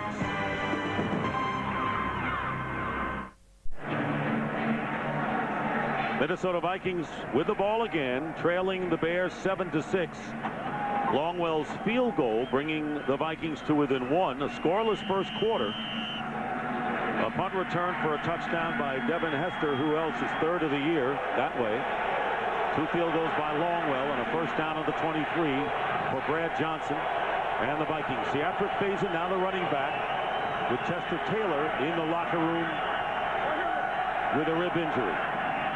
Faison getting the call, and he's been running hard, does so again, and gets up to the 35-yard line for a pickup of 13. Chris Harris behind him on the tackle. It's going to be tough for the Bears the rest of the game. Tommy Harris out of the lineup. You've seen it over the last series and the start of this one. Brad Childress and that offense are going right after the middle of the Bears defense, right where Tommy Harris would be anchoring everything down. And what they're not doing, the defensive line, is penetrating. We talked about it earlier. They're on the line of scrimmage. They're zone blocking up front as offensive linemen, and the defensive linemen are just going with them. You need to go and get upfield and make the back cut and make it easier for the linebacker to know where the back's going. Right now, Ian Scott, who was a starter the first 3 weeks of the year, is in there replacing Tommy Harris. First down at the 35 for Minnesota. Faison again with another strong run and another first down. So 2 back-to-back runs by Siragusa Faison for 26 yards, doing the job with Taylor shaken up. Well, they bring in a 2 tight end thing, but then they open their formation. Your tight ends are out here. You're forcing your linebackers out to the side. Safety drops down. Look at all the room that Brian Urlacher has to cover. Is the only linebacker in that area. They're coming out in a personnel grouping that shows run. They open up that formation to get people out of the middle, and then they just gash the Bears right in the center of their defense. And it's not just Tommy Harris, because teams have been able to run against the Bears all year. First down at the 48-yard line, and here's Weldy Moore. Moore gets yardage. The Vikings, with 145 yards rushing, are the 7th team to gain over 100 yards against the Bears this year. The Steelers did it last year, and then the Panthers. Bears have been vulnerable against the run. Let's go back a play. Look at the 2 interior linemen right here. Both of those guys have their backs turned, shoulders turned. You cannot go and play the run when you turn your shoulders like that. You need to stay square so you can come back into the hole. That's why the cutback's there. That's why they're not stopping this Minnesota's run game. And now 151 yards rushing for the Vikings. Play action. After they're worried about the run, the pass is short, and it was intended for Travis Taylor, defended by Tillman, who tried for the interception. And right now, for a game break, let's go back to Chris Rose in Los Angeles. All right, Dick, the Niners making a comeback in the Bayou. 2 words for you: blown coverage. Alex Smith to Antonio Bryant, his first TD catch in the last 5 games.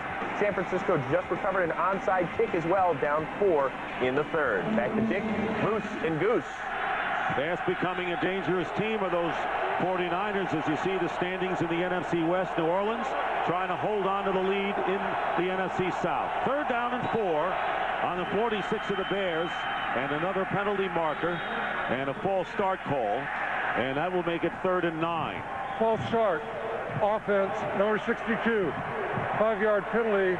Remains 3rd down. And that's Ryan Cook, who's had to come in and replace Mike Rosenthal at right tackle. Tony? Let me tell you what's going on right now. This is the offensive lineman. They're zone blocking, going this way. And what's happening is the defensive linemen are turning their shoulders, and they can't get back. You need to keep your shoulders square this way. If he's going this way, throw him away and get back inside and make the tackle. Okay. 3rd down and 9. Tony's getting upset down there. Back to the 49 of the Vikings. And the snap is intercepted by Ricky Manning Jr. and he's going to go all the way and score. Thank God for his defense.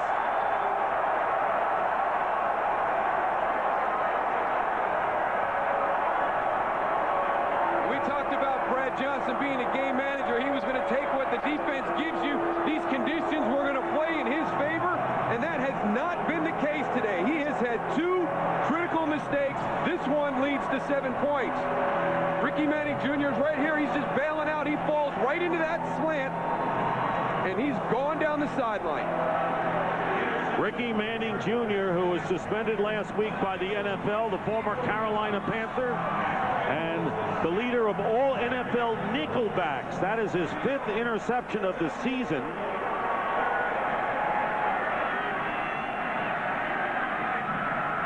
"54 yards, and the Bears lead 13-6. Trying to stretch their lead to 8 here. Robbie Gould with the extra point. It's good. And a 14-6 lead in a game filled with turnovers, breaks. The 8th turnover of the game. Bennett's still singing the way he does. You got to love that. Phenomenal. It's unbelievable. Thrown in there with all those people, huh? Hasn't missed a beat. Ricky Manning Jr., who scoring his 3rd touchdown of his career, 2 coming on interceptions, 1 on a fumble recovery. Devin Hester with a punt return for a touchdown. So the Bears have been doing it without an offense today. Bethel Johnson, who was shaken up earlier, now back in there to return the kickoff from Robbie Gould. From the 14. Bethel Johnson straight ahead, brings it out to the 33. You talked about the lack of offense today, Dick. Look at that, 78 yards, 0 points. Defense and special teams, you add them together, 173 yards, 14 points. Now, as a team, it's working together in those 3 phases. And if the offense is having a day like they are today, you know, the other guys got to pick it up. But the Chicago Bears cannot rely on this formula. This formula worked fine last year when Kyle Orton was your quarterback and he was holding down the fort. But you've hitched your wagon to Rex Grossman. He had a tremendous September. You got to get back to playing that style. And the Bears are going to be facing Chester Taylor, who's back in the backfield now for the Vikings. Play action. Brad Johnson in trouble and throws another interception. Brian Urlacher. So 38-year-old Brad Johnson is saying to himself, I should know better, throws another careless interception into the hands of Brian Urlacher in the face of a Tank Johnson, pressure in his face. Well, today Brad Johnson's been a game mismanager. I mean, he's had 3 critical mistakes. I mean, he knows better than anybody that at certain points the play is over. You can't try to make something out of nothing against the Chicago Bears defense. There's too much speed. There's too much pursuit.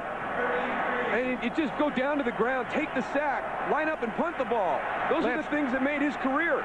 Lance Briggs does a nice job of getting in his face. As soon as he saw Lance Briggs coming, he should have got down. Cedric Benson on the carry as the Bears starting from the 33 of Minnesota after yet another turnover and the 3rd interception thrown by Brad Johnson, a 1-yard gain on the play. So Brian Urlacher with his 3rd interception of the season.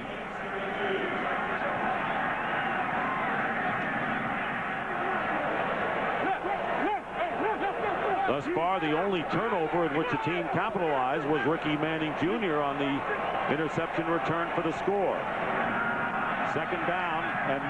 Pass caught by the fullback Jason McKee. McKee gets a 1st down and gets inside the 20-yard line. And you can see that the Chicago Bears, who have been hanging in there in a close game, taking advantage of these defensive plays, now getting some rhythm going. Well, this is a good play call because your stunts are going to come on this side of the line. It's a quick pass that opens up to the right. You got Jason McKee. They blow the coverage because they got the blitz. They weren't able to peel off and pick him up. So good play call into the blitz of the Minnesota Vikings. So it'll be 3rd down and 1 on the Minnesota 23. And Grossman's pass batted down, and if Ben Lieber was able to hold on to it. Wow. He would have been off. You ain't kidding. Oh, he got away with one right there. You know, I'm really surprised him leaving Rex Grossman in the pocket, even throwing these short passes.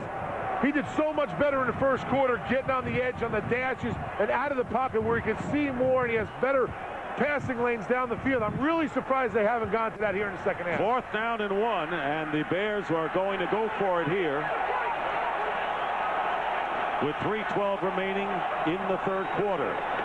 Hand off to Benson, outside, first down, a lot more, to the 10, to the 5, diving in toward the corner, and no sign giving yet. Pushed out of bounds at the 1 by Darren Sharper, saving the touchdown there. Nifty play. Touchdown! Sell, bounce. It is a touchdown. Cedric Benson, a physical runner, but he shows you some outside speed right there. He definitely got that ball inside, broke the plane to the goal line. They had a big discussion on the sideline, thought he stepped out of bounds, but he did not, as you can see right there.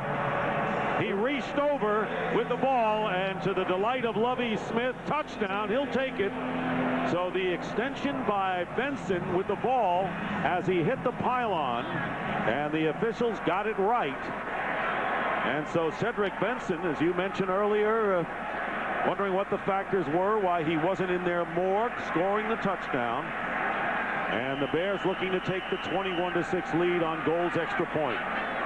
24-yard play.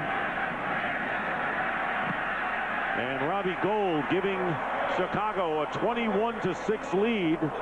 And have they taken advantage of miscues, interceptions by the Vikings in the last several minutes? Giants and Cowboys, with all that's going on with the Giants, and Tony Romo with a hot hand for the Dallas Cowboys. Huge game coming up next on Fox. Well, this was really, you know, the turnaround in that entire division. I've been a long time since I saw the Dallas Cowboys take the field and play the way they did against the Giants down at Texas Stadium. They never matched their intensity. You know, at the start of that game, though, Tony Romo comes in at halftime. He's gotten that franchise headed in a different direction.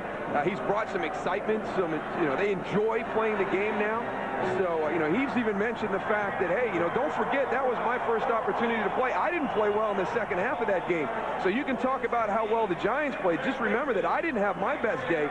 So I think he's real excited to get out there later this afternoon and show the New York Giants how much better a quarterback he is since the last time they saw him. And there's no question, Daryl, that the Cowboys are on a roll right now and can take solid command of the division with a win. On the other hand, a Giant victory, and they get Osi Umenyiora back, their pass rushing defensive end. They can turn the tables, and they have the tiebreaker edge if they were to win the game. So that's what's at stake, a huge one coming up. One of our hand-picked games that Fox bringing you coming up next, the Cowboys and the Giants. Robbie Gold kicking off. Bethel Johnson muffs the ball, recovers, and goes down at the 16. Well, earlier we showed you Brad Johnson and Rex Grossman. Well, Grossman with a 0 rating, but his team's in front. Yeah, he's got a good defense and good special teams with him today. I never heard about it, but, you know, punting on first down could be a possibility for this team. Brad Johnson's 4 interception matches a career high for him. And they really have been critical here late in this third quarter. Ciatric facing, and a new quarterback, Bruce Bollinger, has come in the game. So Brad Johnson has been pulled, and a first down on the 16. Former New York Jet handing off to Faison. Faison bounces out, and a fine run by Ciatric Faison. So Taylor with 99 yards rushing, and Faison gets 14 on this play.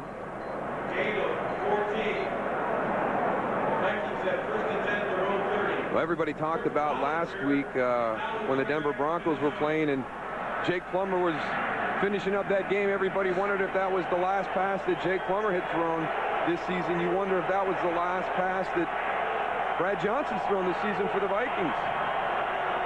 That's a question that's going to be asked for sure. Bollinger in trouble, and down he goes.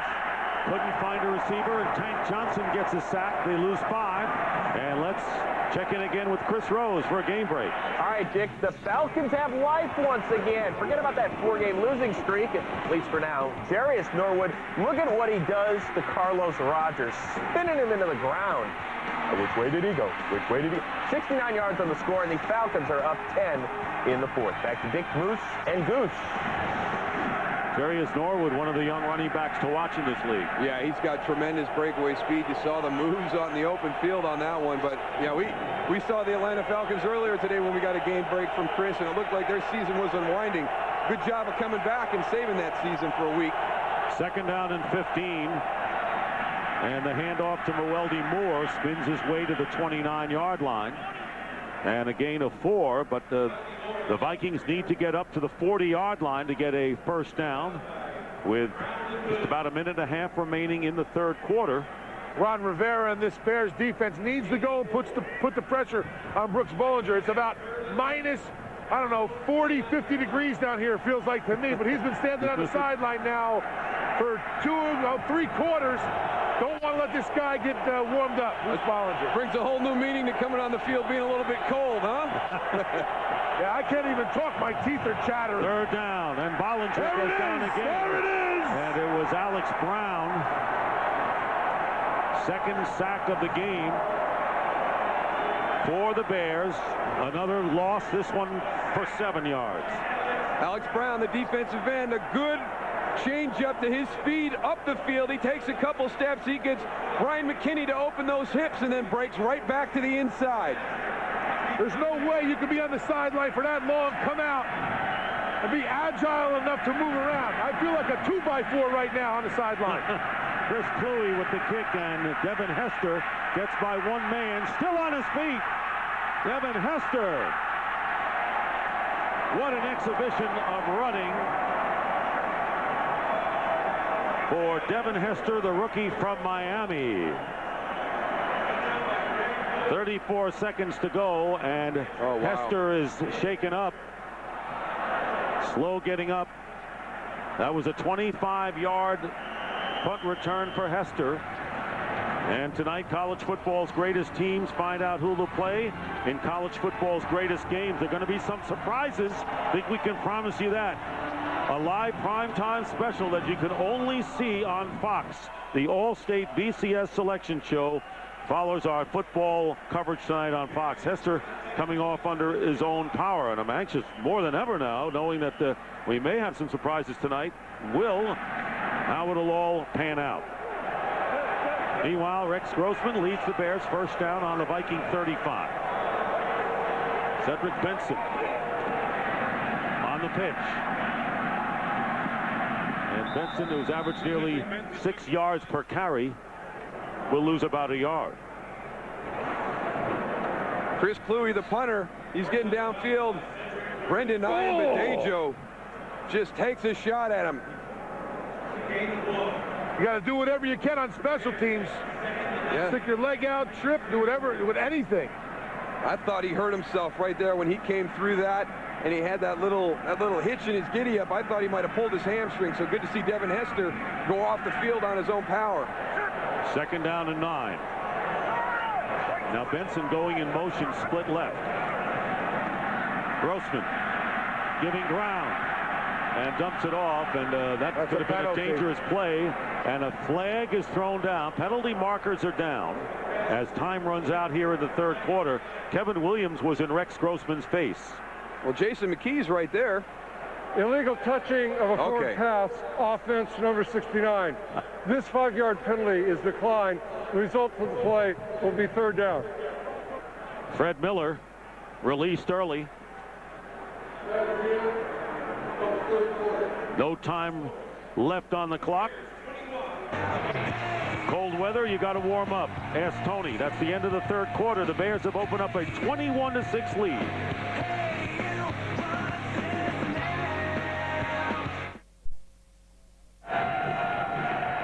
And we start the fourth quarter here at Soldier Field in Chicago. This is Dick Stockton along with Daryl Johnston and Tony Siragusa. The Bears opening up a 21-6 lead. It was 7-6 in the third quarter, and then Brad Johnson threw 3 interceptions in a span of 4 passes with 5:20 remaining. 1 return for a touchdown, and the other one intercepted by Brian Urlacher, giving the Bears another opportunity. Here's Berrien on the pass for minimal yardage. Gets 1 yard in all. Well, now with all these short passes, I mean, that downfield looks like he's sucking up all those secondary guys, and linebackers are coming up on the line of scrimmage. That next series, what they should do is a little play action or a double move like you love there, Moose. Well, you know, I don't know. Right now, they may have lost confidence in him to execute the call play because of his decision-making earlier in this game, because Ron Turner's an aggressive play caller. 3rd and 9, and you throw the ball down the field 1 yard. I don't know if they're going to give Rex Grossman with a 14-point lead an opportunity to get these Vikings back into the game with a critical turnover. Brad Maynard will be kicking, and Maweldi Moore is back and kicking toward the right sideline, and a great kick by Brad Maynard as he gets it to the 3-yard line. Make it to 2. Terrific job by Maynard, and that puts the Vikings back in their own shadow. Season on Michigan Avenue and around the Chicago area, streets filled with shoppers, and right now the Minnesota Vikings starting from the 2-yard line, first down, trailing the Bears 21-6, and it's been the special teams and the defense that has gotten it done for Chicago to this point. And the handoff, and in the end zone to see if it's a safety, and it is a safety. Tackle in the end zone was Siragusa, and the Bears chalk up more points by their defense. What a bad decision by Siragusa in that situation. He has an opportunity to get out of the end zone, and he's going to try and make a big play. Right now, you got to get right upfield. You can't go outside in that situation in the end zone. Chris Harris came in to make the play, only the 4th game this year for Faison. Going laterally, and it cost him against this Bear team with all the pursuit. So the Bears will now lead by a score of 23-6, and they'll get the ball back when we come back to Soldier Field.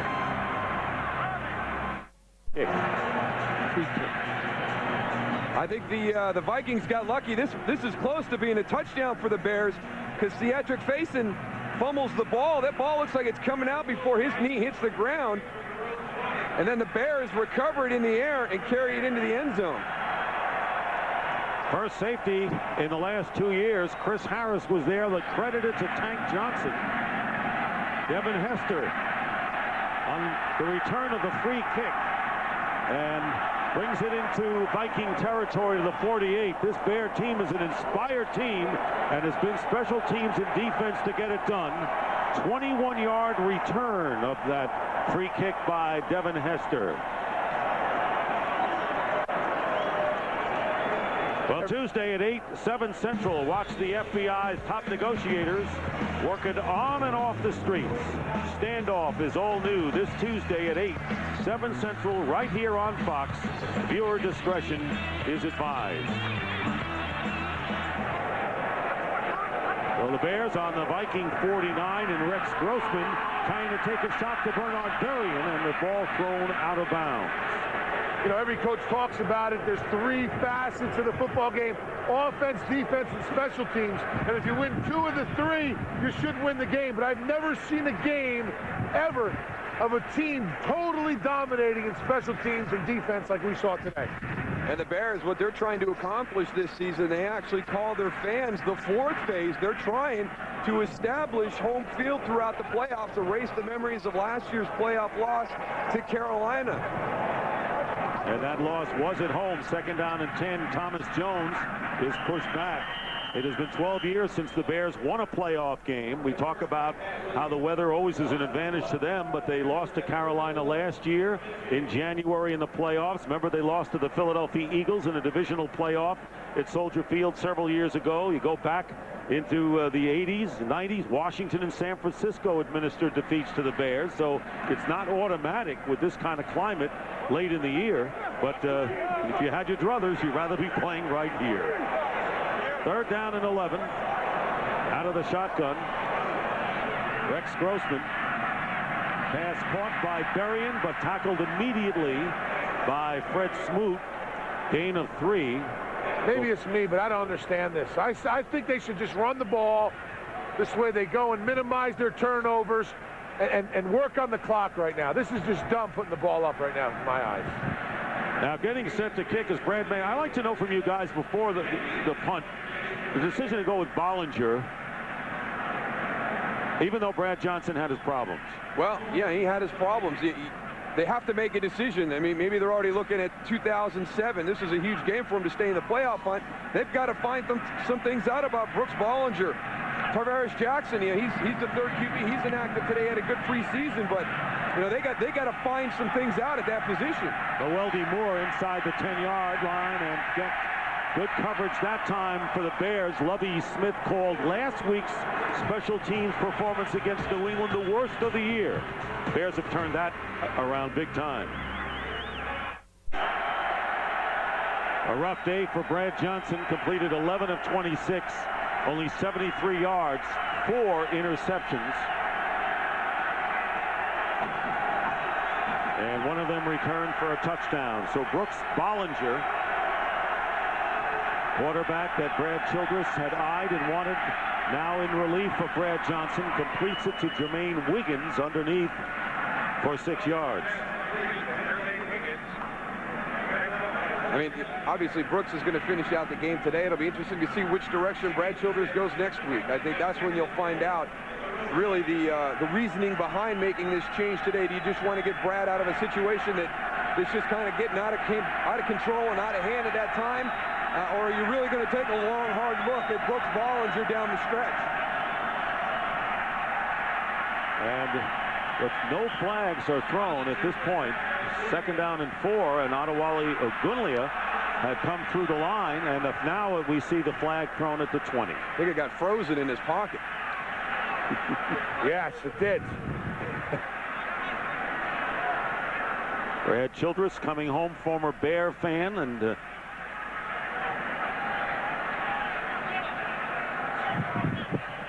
defense unabated to the quarterback.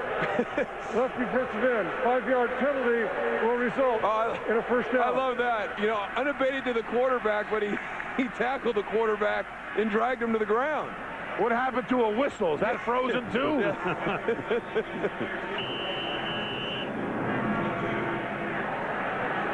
You see movement in the right tackle? Yeah, a little flinch right out here on the tight end. Yeah, they're moving. They might be just shivering right now. I don't think they're moving. They're just shivering. 17 degrees. It does not include the wind chill factor. First down. And Bollinger, and the pass caught by Marcus Robinson. His forward progress will give him the first down up to the 24. Brian Urlacher downfield. Now we got Brooks Bollinger in the game, and it's just been a tough afternoon for Brad Johnston, a guy who throughout his career has made great decisions. That was not the case today. That one's not his fault. Jeff Dugan let that one get in and get away from him. But that was the critical one to Ricky Manning Jr. And then he followed that up the next series with one to Brian Urlacher. Cedric Benson went around right end for 24 yards shortly after that to get it to 21-6. So coming into the game, I thought that Brad Johnston, with the conditions and the elements today, maybe this was going to play right into his hand. Rex is going to be aggressive. He's going to make some mistakes. Brad Johnston is efficient with the ball, but he didn't have a very good day today. First down, and you got to be surprised because Brad Johnston, who certainly has been around a long time and has played in these kinds of games before. In fact, his first game ever was in this very stadium. And the one thing you expect is that he's not going to make those mistakes that kill a team. Those ones in the third quarter, just very uncharacteristic of Brad Johnston, especially the second one to Brian Urlacher. Right now, the Bears are showing 5 defensive linemen. First down on the 33 of the Vikings. Here's Bollinger, and the pass caught by Billy McMullen. And a little stiff arming going on with Tillman going out of bounds, getting 16 yards. And a little help from Ryan Cook for Bollinger's shoulder pad, and another first down. McMullen, the former Philadelphia Eagle, who played when Brad Childress was the offensive coordinator there for 3 seasons.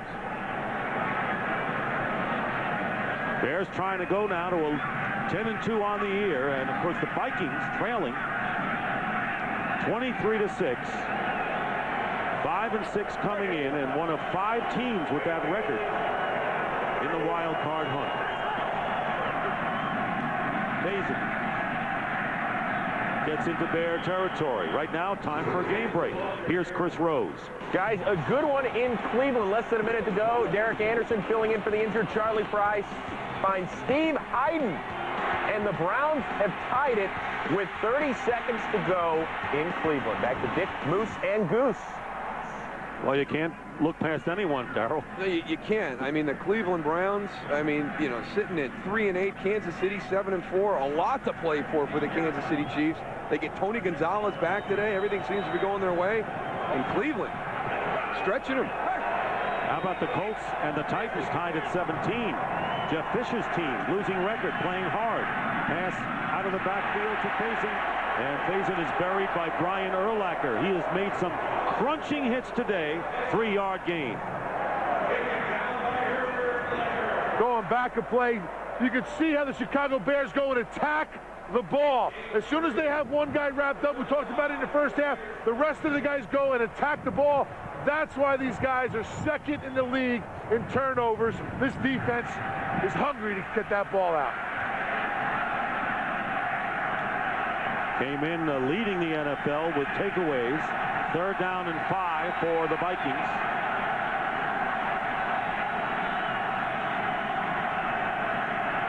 Bollinger swings it out to Mewelde Moore. Mewelde Moore gets the 1st down. Good bit of running because the Bears really had a shot at him after he caught the pass. Winds up getting 8 yards. Yeah, that was kind of on the back hip, and Mewelde had to make a nice catch and then kind of stumbled as he tried to get directed upfield. And again, just a nice cut. He gets inside Nathan Vasher again and gets enough yards for the 1st down. You know, the Vikings had a big opportunity when they forced a fumble. Brad Childress' team had the ball in Bear territory to start the game, but since then, not good field position at all. They've started inside their own 20 7 times today. 1st down at the 38 of Chicago.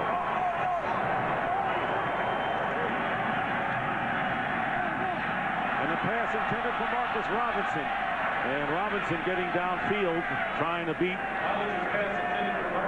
the defender. Danielle Manning and Nathan Vasher both downfield. You know, Daryl, with this weather down here, I'm just curious. When you played in weather like this, did you wear long sleeves or did you have your skin exposed? When I was young, I was the foolish, sleeveless guy. And as I got older and wiser, I had long sleeves. Yeah. You're an old man. I was dumb my whole career. I never wore anything. 2nd down and 10. Faison breaks a tackle. And coming up to meet him is Chris Harris, playing a strong game, a strong safety for the injured Todd Johnson. As Bears down to their 4th safeties. Yeah, I can tell right there, Tony. You got a lot of skin exposed out there. You got the sleeves rolled up. Hey, look. See it right there? Like I see it. I see it. There it is. Ooh, it's cold. I can't even feel my cheeks. Whew. 3rd down and 2. Brooks Bollinger's added a little spark to this fight. He has. Once he got his rhythm going. Yeah. And Tony made a great point. He had to be ice cold coming into this game, and now just starting to warm up. 7 minutes to go in the 4th. 3rd down and 2. Bollinger's pass wide open is Billy McMullen. And McMullen walks out of bounds close to the 10-yard line. So another 19-yard gain, and now the Vikings, best they've moved the ball in a while. Well, it is a 2-possession game. You know, this thing's not over yet. We're all sitting here talking like, you know, Chicago's got this thing wrapped up. Brooks Bollinger's out there. The first time he took the field, you know, they're backed up. They're at the 2-yard line. Not a whole lot you can do. They have the safety the first play, but the next drive he came out. This has been a nice drive for him. Well, Daryl, the reason we feel this way is because look at the defense they're going up against. You figure with a 23-6 lead, it's kind of safe. But a 1st down on the 11. Bollinger's pass is caught, and it's inside the 5-yard line. Gain of 7. They had a 3-step drop on that one, but Bollinger has been in that you know, that pocket and had a lot of time. There's no pass rush when they bring 4 guys from the Chicago Bear defensive line. Marcus Robinson with the catch inside the 5-yard line. 2nd down and 3. And the Vikings can get a first down without getting a touchdown here.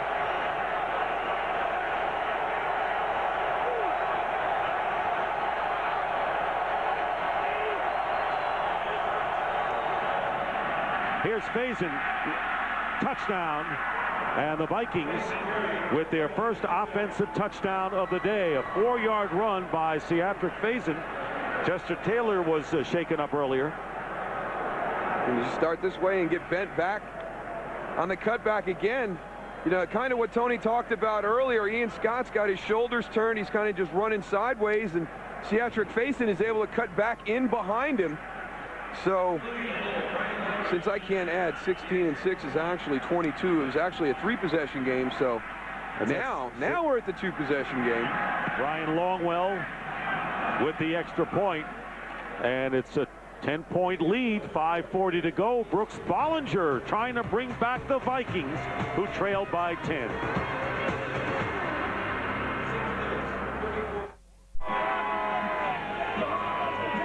.40 to go in the 4th, and the Bears lead is 23-13 over the Vikings, who just won't go away at this point as Ryan Longwell prepares to kick off.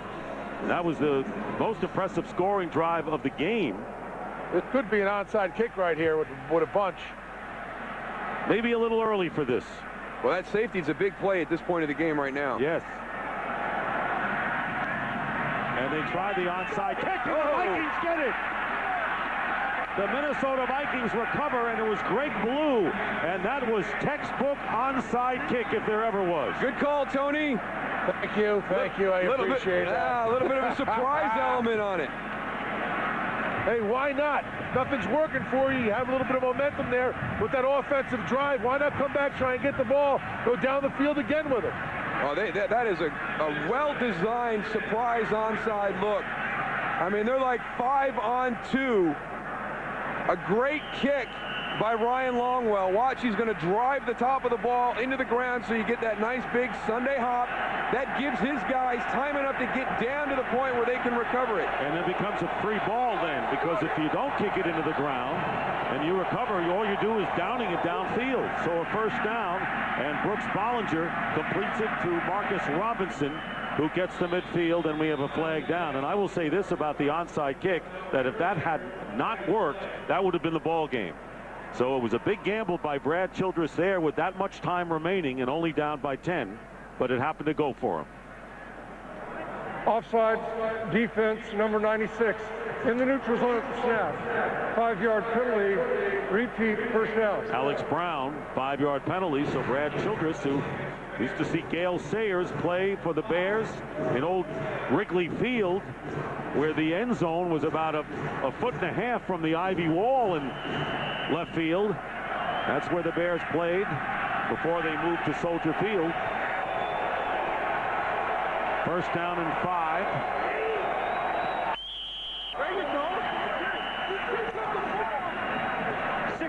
And we have a stoppage of play. False start. Offense, number 65. 5-yard penalty, remains first down. So they give the 5 yards right back on Jason Whittle's false start. Brian Urlacher's been going crazy, telling the officials, listen, these guys are moving. They're giving us false starts. And he was very happy about that call right there.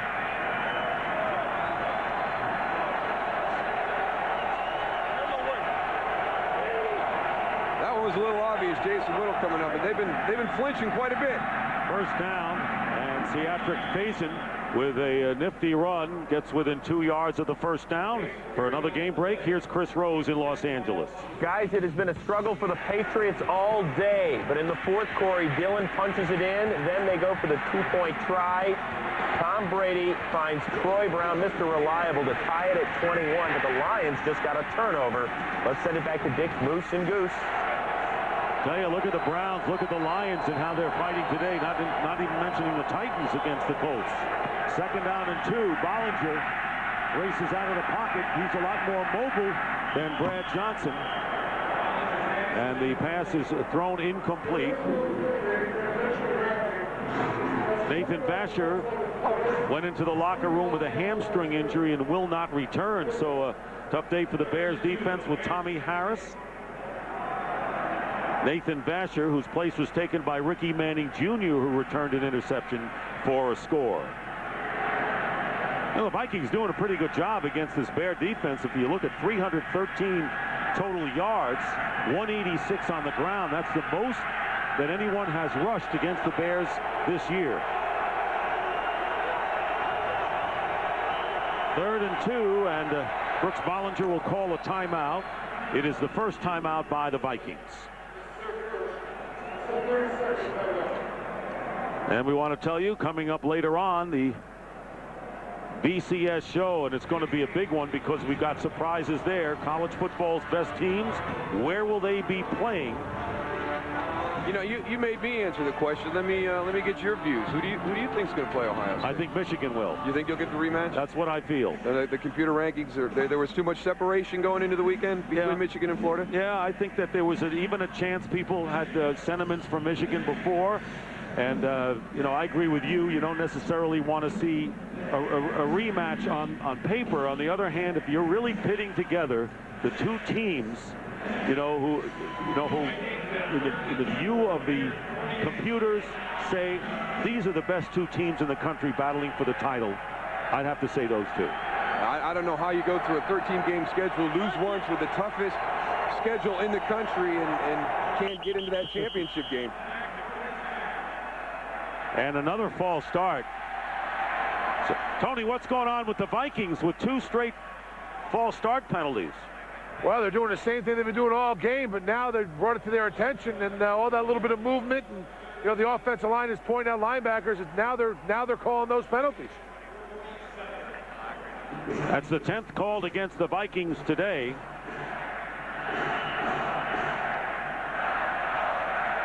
Well, the Bears just put their nickel defense in, took their 2 big guys out of the middle. So the Vikings, it's a good time to run the ball without those big guys in the middle. 3rd down and 7. Clock down to 4:25. Bollinger under rush, and down he goes. Adewale Ogunleye. Talk about coming in untouched. That's the 3rd sack of the game for the Bears. And Ogunleye with a loss of 10 yards on the play. Brooks Bollinger looks like he hurt his left shoulder there. It's hanging down low. He doesn't want to come off, but he looks like he's hurt pretty bad. Yeah, that was on theatric face. He's trying to release out of the backfield, and he actually collides. He kind of goes in between Mike Rosenthal and Adewale Ogunleye and kind of gets in the way. Here's Mike Rosenthal. The rush is going to come here. Watch the release. It's actually Mewelde Moore. Goes in between him, kind of picks his offensive lineman, and he can't get back. Even though that ground isn't solid frozen, but they do run water through it to keep it a little bit warmer, but it's still hard. Don't think that it's a soft field out there. Tavares Jackson, who would be the emergency quarterback. He is the 3rd quarterback. Now, if we thought Bollinger was cold, this guy's got to be an icicle. So Jackson hurriedly warming up. 3:43 remaining. Bollinger over on the sideline, and from the looks of things, putting the helmet on. Jackson, rookie from Alabama State, would be coming in next time the Vikings get the ball. It is 4th down and 22, and Chris Kluwe will come in and punt. Well, that went from a 3rd and 2 to a 4th and 22 with all those pre-snap penalties and the sack. And Kluwe with the kick. Hester waves it off. He's going to let it go out of bounds. And the Bears will take over with 3:37 to go. It's interesting how this game has gone with utter domination, you would think, by the Bears defense with the big plays. They have given up a horde of yards, and the special teams play. You think this game was a rout, and yet, you know, you're down by 10 There were 5 minutes to go a little while ago, and now you think the Bears are going to run the ball and use up the clock. Well, that onside kick really gave the Minnesota Vikings a chance, but I mean, they sat there in a situation with 3rd and 2, and then with consecutive pre-snap penalties in the sack, they didn't even get themselves a chance to go for it on 4th down. Thomas Jones is pushed back by Kevin Williams, and a loss on the play of about 6 yards. But now you look at that right there, career lows for both of the quarterbacks. Brad Johnston's on the sideline right now. You know, the Bears should be running the football, so you don't expect to see Rex Grossman's come up very much, but it's been a tough day for both of these guys, and you know, I think the surprising one is Brad Johnston. I didn't think he'd have the type of afternoon like he did. Rex Grossman, we thought he might come out and kind of silence the critics and the performances he's had in recent weeks, but he struggled mightily again. And flags fly once more, and another false start penalty. This one against the Bears, so they lose 5 on the Jones run, and now 5 more on the penalty. But you're right, people are going to still question off of this game. You know, they got to keep the ball on the ground right now. The wind is blowing crazy right now, swirling around this stadium. You can see the flags right there. This wind is definitely picked up. It wouldn't be smart for them to go to the air. Why keep would on the they ground throw? And run that clock. Why would they throw? 2nd down and 20. Thomas Jones. And the Vikings have only 2 timeouts remaining after a pickup of 1. Been a strange game. Devin Hester with a 45-yard punt return. The Bears led 7-0, and then Ricky Manning Jr. returned this Brad Johnston pass 54 yards. At that time, it was 14-6, and then there was another interception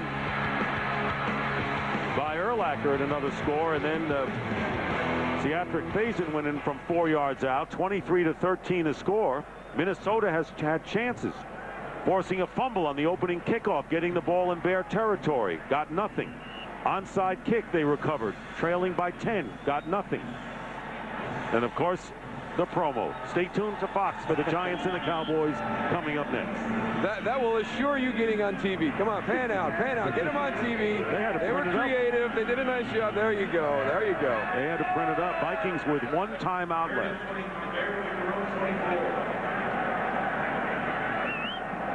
.248 on the clock. Thomas Jones, meager day, 12 carries, 32 yards. Benson, there's the pass. And why would you throw a pass? Why would you throw a pass? I told you, Dick Stockton, keep that ball on the ground. That's a dumb play right there. No, I said they shouldn't pass, Tony. Yeah, I don't understand I know. why you do that. I mean, it's 4th and 19. Unbelievable, man. You got 2 minutes and 42 seconds left on the game clock. Why go in the air? Run the clock out. And, Tony, the Vikings have only 1 timeout left. You run the ball. Do you guys get that all settled? So, yeah, I'm we coming both, up there in a minute. I'm getting up there. That's all right. I'll get him. We both agree. Brad Maynard will kick. Boeldi Moore. Don't do it. Don't do it. Gosh. Flag on the play. They should throw another one on the returner for being stupid. Back on the 20, and the preliminary sign is that there is a penalty against the Bears. Preliminary holding against the Bears. If you're going to go get the ball, go get the ball. Once you hesitate, you got to get out of there. I mean, I can't believe. I mean, you just mentioned Minnesota's had so many chances today, and they haven't been able to capitalize on them. And here they are they're going to give the ball back to Chicago. Okay, you're going to get it? No. Okay, get away. No, I'm going to go get it. No, I really want that. I'm going to go in and get that. Come on, Moeldi. My goodness. Make a decision. Boy, did he get away with one. I'm kind of enjoying all this. All right, what do you think he does on this play, Moose? Well, Maynard will be kicking from practically his goal line. 2:32 to go. What's working against the Vikings, no matter what happens, the fact they only have 1 timeout remaining. Down by 10. Good kick this time. Beauty by Maynard. And Moore back on his 38. And that's it. Gets to the 41. Clock stops at 2:20 to go. Brendan Ian-Badejo with the special teams play. Tavares Jackson getting last-second instructions from Brad Childress. So 2 quarterbacks are out.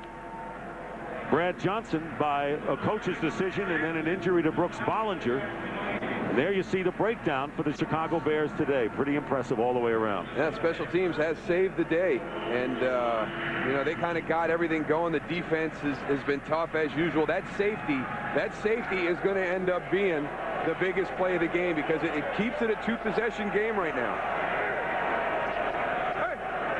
First down on the 41. So Tavares Jackson flips to Seatric Faison, and he is brought down at the 44-yard line. Picking up about 3, Lance Briggs. And that was the first NFL pass for the second-round draft choice from Alabama State. And we're down to the 2-minute warning here at Soldier Field. The Bears 2 minutes away from their 10th victory and a chance to wrap up the NFC North title.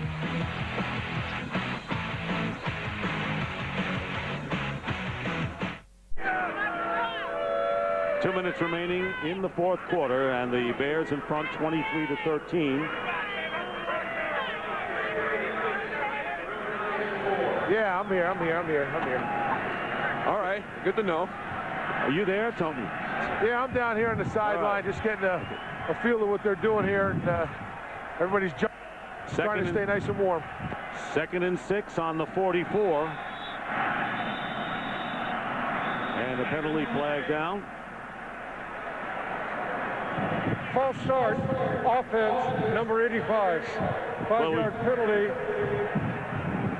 We've seen the 3 quarterbacks of the Vikings today. They certainly had the chances, but you can say that about any team that falls short. They had their chances, but who was the opportunistic team today? No question about it. Oh, without a doubt, the Chicago Bears. I mean, but to have the opening kickoff, you forced the turnover. Kind of everything we talked about at the top. It's cliche, but they ran the ball well. They didn't create the critical turnovers, and early in the game, they had a chance to kind of get off to a good start. They let all those opportunities slip through their fingers. Jackson has his pass batted down by Adonijay. And if you would have told the Vikings that you're going to rush for 190 yards against the Chicago Bears, you're going to say we're going to be in pretty good shape. Well, for those of you in the home markets of our late games, in a moment, you'll be leaving this game, and we will be switching you to the start of your game.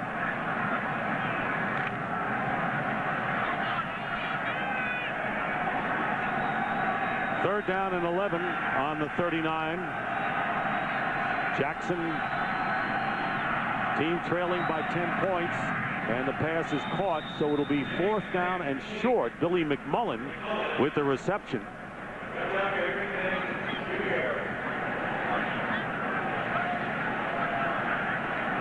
Fourth down and 4.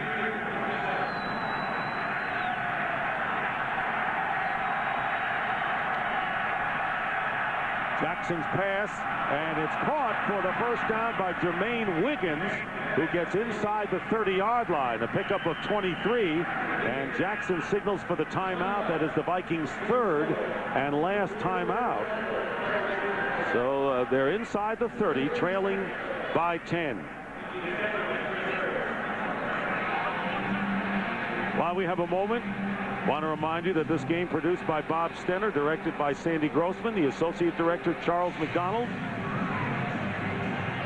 The associate producer is Wayne Wilson, the broadcast associate Andy Cavanaugh, sideline producer Eddie Toner, technical producer is Bob Muller, technical director Joe Abenda. Thanks to our audio supervisor Pop Lucatoro, the pregame show produced by Scott Ackerson, directed by Bob Levy, the studio technical supervisor Jack Simmons, the senior producer is Bill Brown, and the executive producers of Fox Sports are Ed Gorin and David Hill. Thanks to our spotter Chris Visser, our statistician Rick Odioso, plus Elvis, Mike Eldridge, and Bill Cullen in the production truck. Yeah, thanks to everybody on our crew this weekend. It was a disaster trying to get in here. A lot of guys got in Saturday in the morning, in the afternoon. They worked late last night to provide us the opportunity to even get on air today. So thanks to everybody. Jackson fumbles, and it looks like Hillenmeyer recovers. Let's see. Hillenmeyer recovers the fumble by Jackson, and the Bears put a seal on it right here as players from both teams need to be separated. Well, should it end any other way? Shouldn't it be the Bears defense making a play to seal this game? They've done everything else. Why not? Right? Like Ogunlia had forced Minnesota the turnover. Recovered by Chicago. First down. Just got to get that ball tucked away. They're coming after it. And it's Adewale Ogunlia. He's had a heck of a day. He really got off to a great start, generated a bunch of pressure, became a guy that Minnesota had to deal with all day. And look at that. After last week's 9-turnover game with the New England Patriots. 10 today, the NFL single game high this season. And there you see an elated Bears sideline as Rex Grossman, by the way, 6 of 19 for 34 yards. He threw 3 interceptions. And I know people are going to say, well, can the Bears win with this guy in the postseason and maybe get to the Super Bowl? So that question will continue to be asked as you look at the playoff picture. The Bears clinching the NFC North. They're 10-2 on the year, and Minnesota now 5-7, going to the bottom of the list of those teams in a group outside of the 6. Well, he had an opportunity this afternoon to kind of stop all this discussion that's been going on for the last 3 or 4 weeks, and it's just going to add fuel to the fire. There's going to be more questions. There's going to be more of a call on Monday here in Chicago. But, you know, he played great in the beginning of the season. He's got to get back to that. I think he took a little bit of a step backwards today, because the one thing he was doing, he was making good decisions. Last week it was accuracy and ball placement. Today it was decisions again. Vikings will go to Detroit next week, and the Bears will travel to St. Louis. Schedule's a favorable one the rest of the way for them, as all the Bears do is win these games. 10-2 on the year as the final seconds tick off. So for Daryl Johnston and Tony Siragusa, Dick Stockton saying so long from Chicago. The final score, the Bears 23, the Vikings 13. So long, everybody.